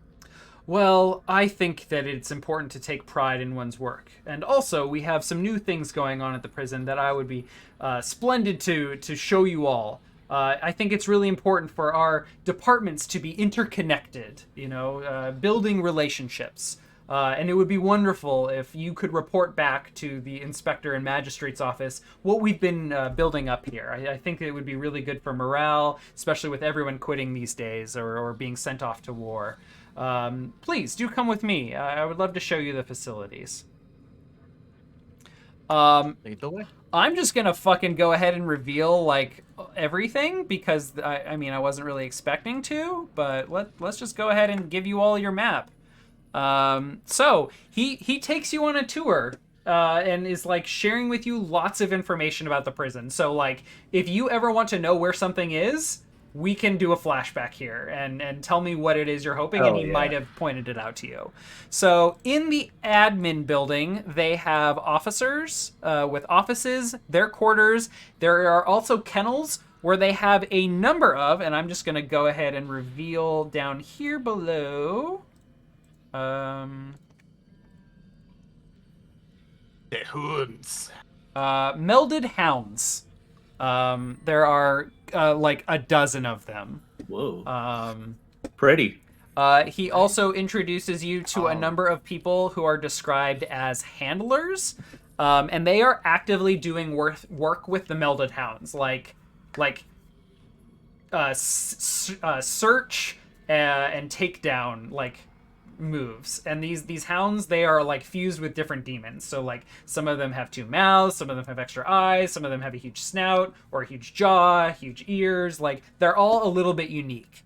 But the handlers, they work around the yard and the perimeter, using their melded dogs, who are very well trained and very, very loyal, he points out, to make sure that all the prisoners stay in their place. And of course, if anyone gets any ideas that they act on, we hunt them down and bring them back if they survive. Sometimes we joke that it's the easy way out of the prison rather than doing one's time and civic duty to rehabilitate oneself with good hard work and rough, it is the our rough circumstances that build us into strong men, women, children, and others. Yeah, is there a command word for the dogs if you happen to be on the wrong end of the dog? Every dog has, it is up to the handlers themselves to determine their command words. They, of course, hold brands, though some, I suspect, don't even need them. The dogs are that loyal. They are, after all, not all demon there, so the dogs, of course, are bred with the handlers, and then they are melded after completing significant training. Beautiful. Yes, indeed. Fine stock you've got. Thank you. I think Skit's face is just like super excited. He's like, it's so good, it's fluffy. I mean, yeah. I mean, they're terrifying, but in some sense cute. You also get the sense, Skit, that you would have. It's almost impossible, for you to try and take control of them because they are so well trained and bonded to their masters. He will kind of point out from inside the isolation chambers. They just have like a dozen spots for like the worst of the worst criminals, the unlucky ones too, I say. Ha ha ha. And you notice that there's like just a small building that they all are cooped up in, and there is no source of heat. Whereas in each wing and in the center of this building, there are coal chimneys that they are like actively burning coal in to keep the building warm, or at least they do at night. I think we're in early spring, so they're probably still burning coal during the day a little bit to keep warm. They have two wings where they have prisoners kept. They have two wings where they perform labor. One of them is just like hard labor they do. I'm having a hard time imagining what, but in one of these wings, if anyone watched our faction game yesterday, they are converting one of their hard labor workspaces to a textiles plant, where people are doing like dexterous work, sewing and altering and constructing clothing. It's very interesting. Interesting. Demons and undead taking our jobs. Gotta do the jobs that they can't. They also have a chapel to rust, a massive chimney in the middle, and then they have a mess hall. That's about it. There's a couple other like not isolation rooms, but they have like meeting rooms for exactly what you all propose you're coming here for. And so he like orders one of the guards, who like all the guards you see, they are like stiffening up to attention, as Brother Crockett is walking by. Many of them, very like picking their nose or like just nodding off. He even like walks past one who's just like, and he just like elbows them really hard. And sorry, sir. I mean, hello, sir. And he orders one of the guards to go fetch. Who was it that you asked to meet with first? Harker? Yeah. Okay. So he asks for Harker to be brought to interrogation room 4, where he leads you all. And he like shows you the room. There's like a table and a bunch of chairs. He like orders another guard to bring extra chairs in. And he orders 5 chairs. No, he's like, there's 4 chairs in the room, and he asks for 2 more to be brought in for a total of 6. And as soon as like the other 2 are brought in, he like grabs one of them and pulls it back into the corner and sits down. And a moment later, Harker is brought in. So at this point, this is where maybe I want to flash back, and part of my disguise kit includes making me unrecognizable. Okay. So I'm not sure exactly. So I had an idea with maybe an alchemist. There's like something that could just, maybe there's something I'm allergic to, and like it'll puff my face up a little bit, and I already have the haircut, and like we can go a little bit deep. Hang on. Tinker with mechanisms. Use ubiquitous clockwork and electroplasmic. No. Oh, no, we had an occultist. Not an alchemist. That's right. Finesse. Finesse an item out of someone's pocket. Employ subtle misdirection or sleight of hand, maybe. Prowl about unseen. This is not unseen. This is just seen differently. Mm-hmm. Sway someone with charm, logic, deception, disguise, or bluff. Change attitudes or behavior with manipulation or seduction. I think this is a sway. Okay. So like with the disguise, like completely change my mannerisms and like how I carry myself. Almost like I saw like some example of who's the dude that played Superman in like the 80s? How he could just take his glasses off. He's like a totally different character. Clark Kent, maybe. Well, yeah, Clark Kent, but the actor Christopher Reeves. Yeah, Christopher Reeves, great guy. Okay, yeah, give me a sway. I mean, we start in a risky position, and that's what this represents. Is like it is risky because this dude knows you, knows who you are and who you aren't, and the warden of this place has sat down and imposed himself on you all. So what's my devil's bargain for this one? Ooh, we want to make it spicy.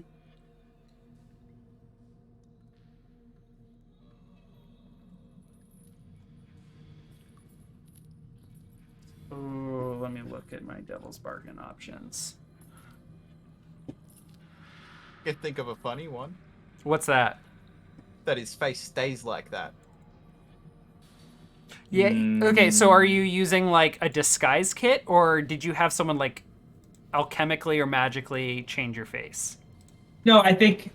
Well, so I have my normal disguise kit. Probably includes like a little bit of makeup or whatever, and then I'm just gonna like use my acting ability to try to make me unrecognizable. So I think I nixed the allergic reaction or whatever it was. Yeah. That's what I was. That was where I was like, and it stays like that. Like you have to get it fixed, right? Yeah. Like That would have been pretty good. Yeah, that could represent like a level 1 harm, like agitated or like breaking out. And I say this because I've been having allergies today. I think that would actually be really funny. Hang on, let me look at one note really quick. No. Okay. Yeah. It would be a level 1 harm, agitated or allergic. If you take 1 die. That's just the downtime activity to cure it, basically, right? Yeah. Yeah, I'll go for it. Okay. take the level 1 harm allergic, and take +1 die for sway.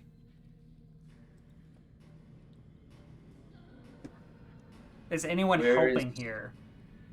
Not, you don't have to. I'm just asking.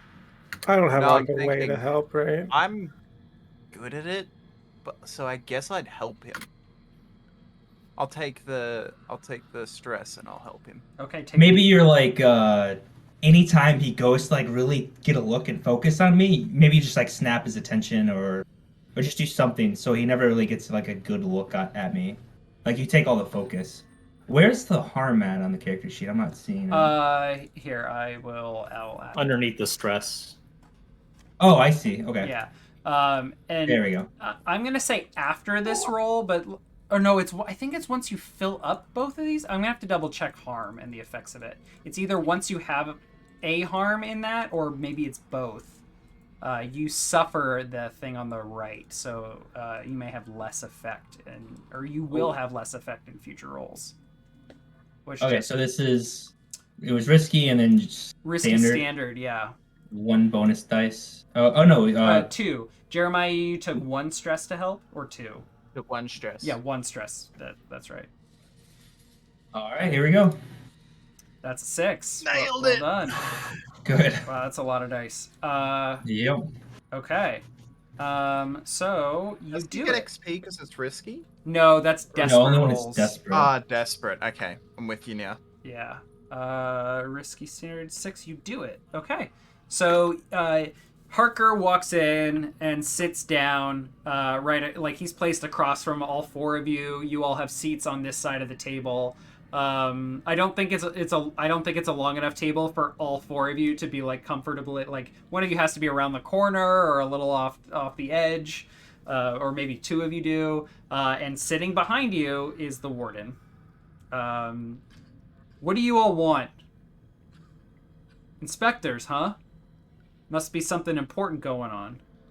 What can I do for you, inspectors? Okay. Can I get names, please? Inspector, who are you? And he asks you each what of name your did names. I use? Yeah, I forgot what name I exactly, used. exactly. No, y'all are fine. Y'all are cool, scoundrels. I'm not gonna make Greg. you try. Yeah, I got Greg. Yeah, yep. Pliskin. Brian. Millman's fucked. Also, Millman says, I'm the one who asks the questions or something to that effect, Nice. right? That's all you He gotta just do. starts getting aggressive. Oh, yeah? He's like, you don't need to know who they are. All right, well then, Pilkin or whatever the fuck you said. What's your question? What do you got for me? I stand up from the table. So I turn to the warden. Warden, it looks like other matters might need your attention, as we have somebody who's fairly combative here. We may need to take alternative measures. Maybe you don't want to be here for that. Give me a risky sway, please. Risky standard. Like, Yeah, you know that's it's going to happen, but maybe you just don't actually watch it happen. Mm-hmm. I mean, you don't need to say it explicitly. Is anyone else? Oh, helping? Oh, no, definitely. I just throw it definitely. Are I'm you helping? definitely going. Yeah, I'm definitely gonna throw that stress. What? But just how give are him you that. helping? You have to tell me how you're helping. I think I'm getting up and I'm like reaching for my belt to grab something and actually just like looking at the boss to see if he wants to sit in, right? Like I'm gonna get something to hit him with. Oh boy. Okay, take one more Taking your stress. belt off. You're You're gonna Just spank get him. ready. Jesus Christ, Garros, risky. Oh, that is Yes! a fucking crit. Oh shit. Oh, Okay. man. Okay, let me look at crits here. If you crit, I believe you do just it with gonna let us increased effect.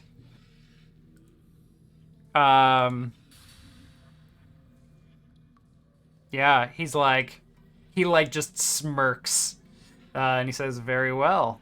And he just drags the chair, scraping against the stone or the metal floor, metal on metal, and he just waves to his boys, let's give them some space. And like you continue to hear the scraping, and Harker looks incredibly nervous. You all are now in a controlled position. Wow, incredible. So I Nice. follow, like when they're leaving, I kind of follow them, like I'm like walking them out to the door or whatever, and I stand behind Harker then at that point. And I think I gotta look this up real quick. You boys said you had some questions for me. Happy to help. Happy to do And so my, I just my pull civic out duty. at this point, after they leave, we close the door. I pull out a rag that has trance powder on it, and I just like go for him. I Oh, grab him like fuck. from behind. He's sitting down, get him around the head, and just let him inhale that. I want to wait for it. I was gonna actually ask him some questions, but I love this. Oh no! Man. So I guess he's what does All right, trance yeah, powder fuck it. say?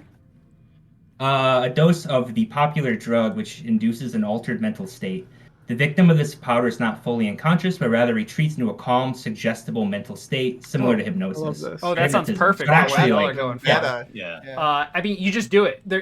He can't do anything. He's Perfect. he's bound. There's 4 of you. You just do it. Mark the powder on your character Yep. sheet. And he's like, no.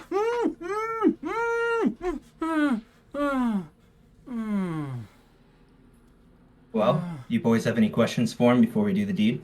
And then I literally start, like, you see me pull the mask out instead of actually something to hit him with.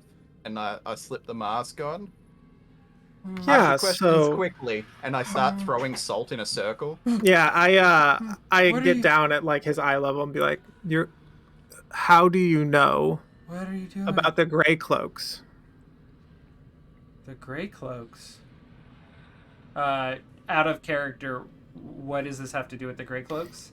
Because he was gonna kill them. He was gonna have them killed. He was going to Talon. kill No, the no, Talon. Talon. Talon. Oh, Talon, sorry, yeah, the yeah. Talon. Sorry, yeah. Words escape me because it's late in the day, right? But like, yeah. How do you know about the Talon that are here, and why were you going to kill them?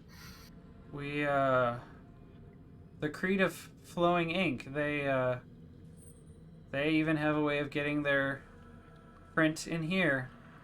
We heard they were involved in the... Of course they're The involved. crime. But why do you want them dead? I heard from one of my boys that they were working with those all-seeing eyes that Severian's a part of. I put my hand on his shoulder. Which boy? Oh, hang on.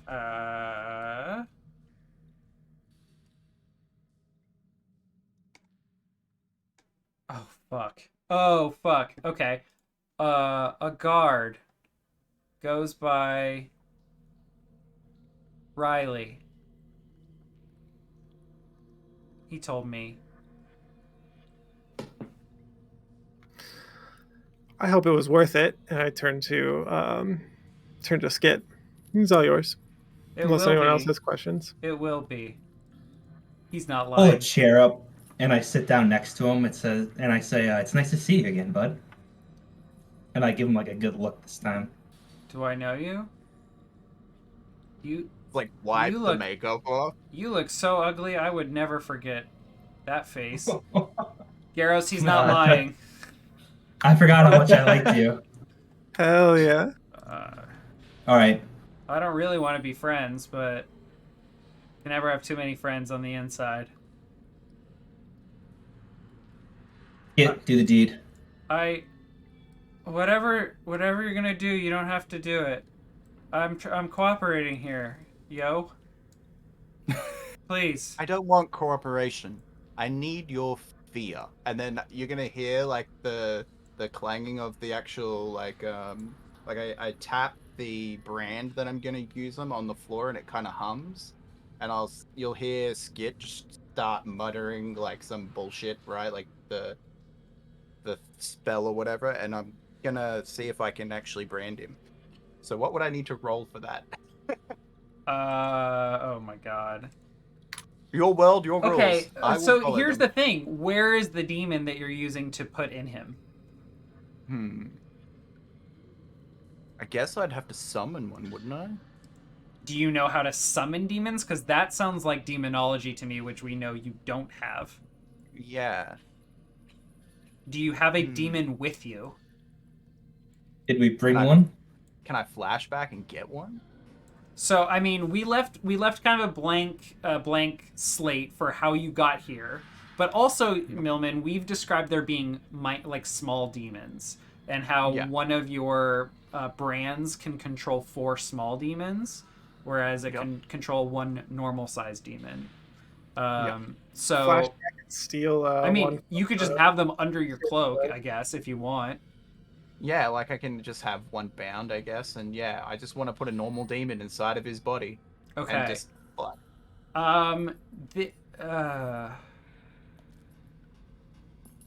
I think there needs to be like a direct correlation. Oh, well, that's not. We have complete not precedent for that. I was gonna say.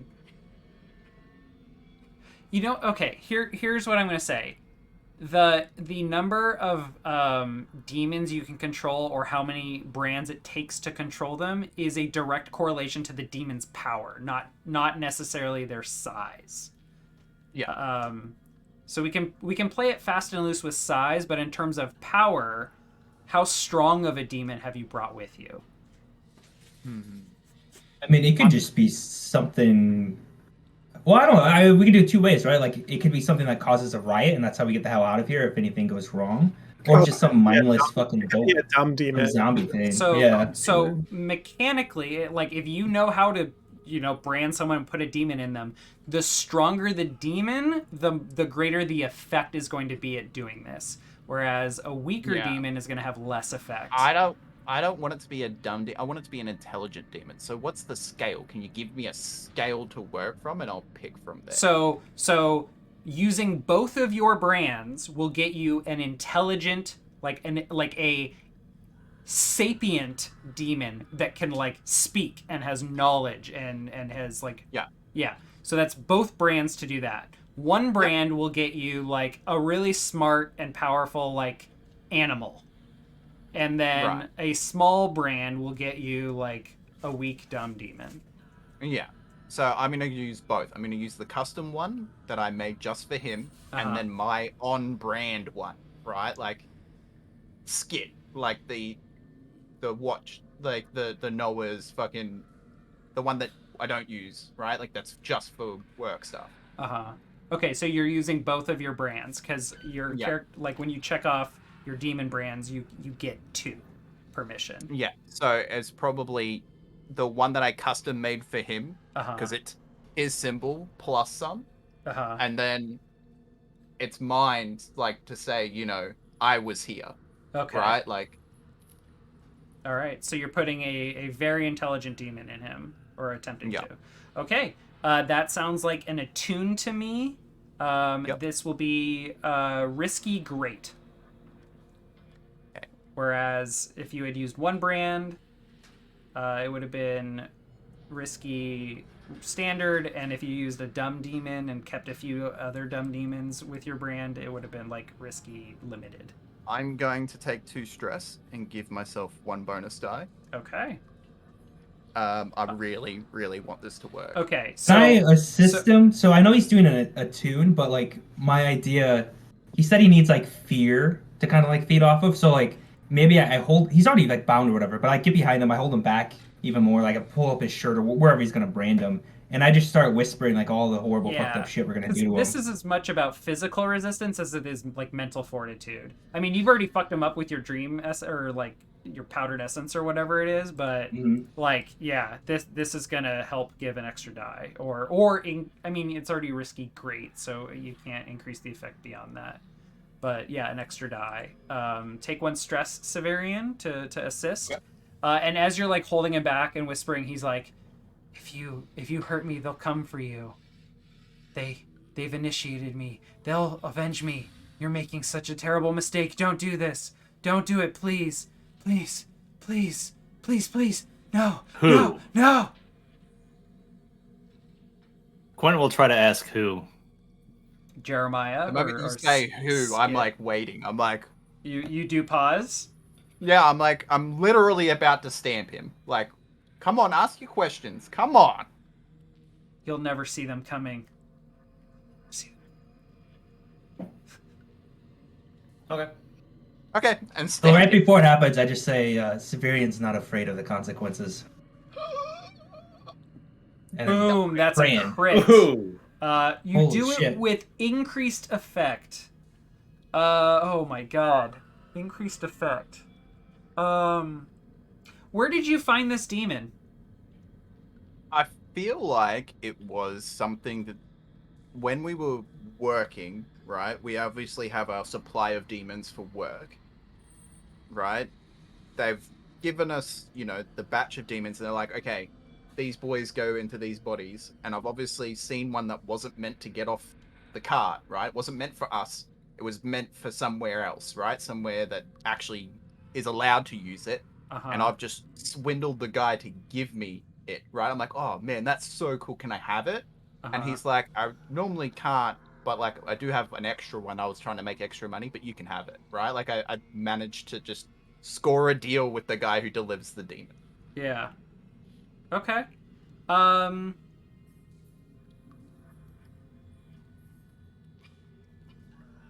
Okay. I need to. I'm going to enforce a flashback so it doesn't cost you any stress. If I get any more stress, I'm getting a trauma. Yeah. No kidding. Well, wait. You've reached 9 stress. Oh, then I have a trauma. Yeah. Okay. Oh my god. I feel like that would be related to boy. the brand. Is I this- think it was on point. Is this your first time branding a person? Yes. Oh fuck. So I That think is more his intrigue. okay. I think we're getting okay. Sorry. I'm tripping over my words because I'm getting a little tired. That's alright. Let's wrap right here, but I want to go over like maxing out stress and like go over those rules and give you like the next week or however long it is till we play to think about how you want to manifest this trauma. And if we don't like the word trauma, we can use the word like status. I'm great. I'm Okay. great with Yeah. trauma. Yeah. All right, that's- let me find this rule here. Stress and trauma, page 13. When a PC marks their last stress box, they suffer a level of trauma. When you take trauma, circle one of your trauma conditions, like cold, reckless, unstable, etc. They're all described on the next page. When you suffer trauma, you're taken out of action. You're left for dead or otherwise dropped out of the current conflict, only to come back later, shaken and drained.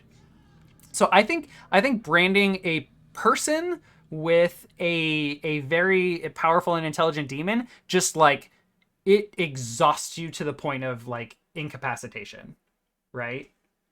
So I think that is how we drop you out of the current conflict is you just pass out. That will not last for the whole mission, so don't worry. Nah, I'm not worried. When you return, you have 0 stress and your vice has been satisfied for the next downtime. See vice on page 156. So what that means, your vice has been satisfied for the next downtime. What that means is when you have a trauma, you must indulge vice or otherwise suffer a stress every downtime. Fun. Okay. Yeah. Equal to trauma, I assume. Yeah, equal to the number of trauma you have. So, and again, you can have up to 3, and on your 4th, you must retire.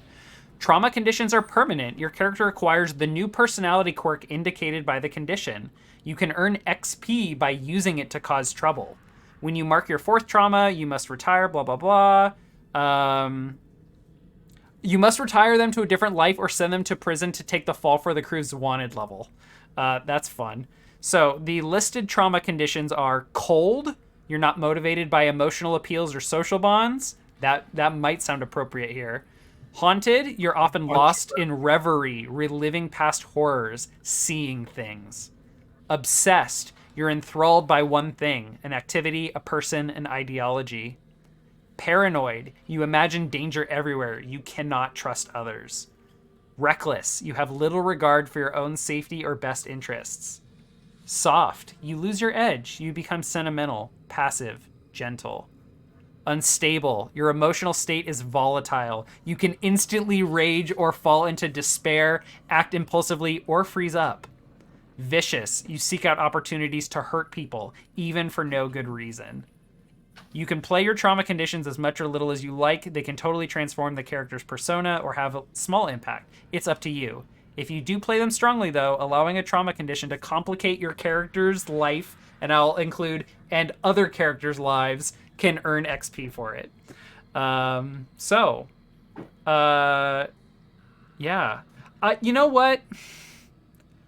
I think that, I don't know. I need to think about this. I am debating whether or not this whole situation gives all of you one stress, because y'all are literally forcing a demon into a person. Yeah, you're partaking in something. This is like not okay. horrible. I This think is it- terrible. Oh So- no, I think this is great.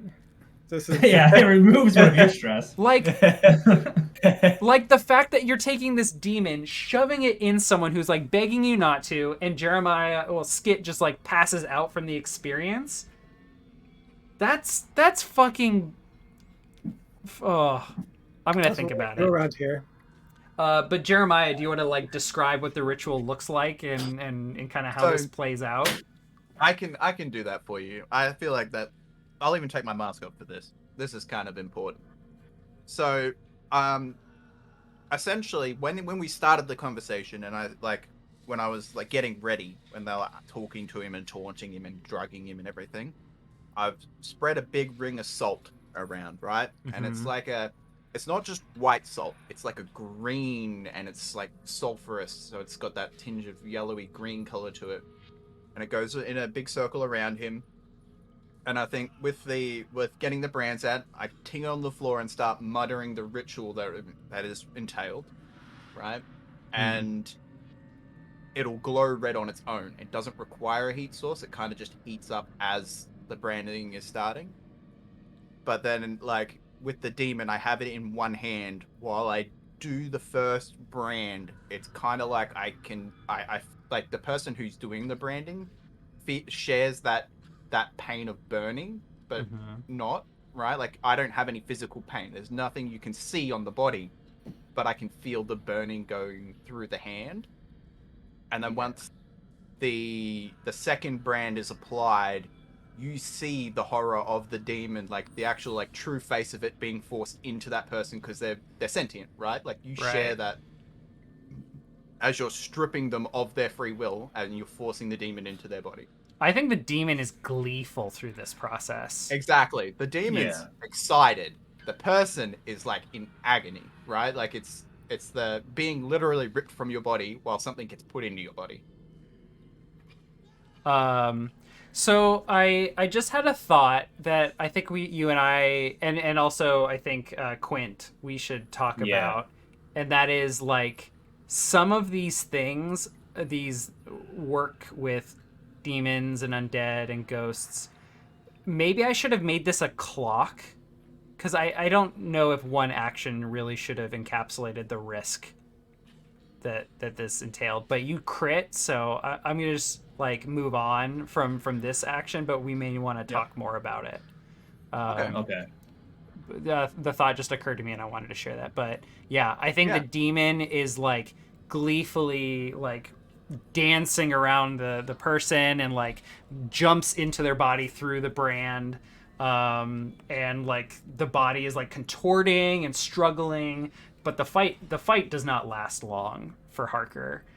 He is quickly overtaken, and eventually Harker, like after he slumps down for 30 seconds to maybe a minute, eventually his eyes open and he stares straight ahead and he looks to you, Skit. So, what do we do next?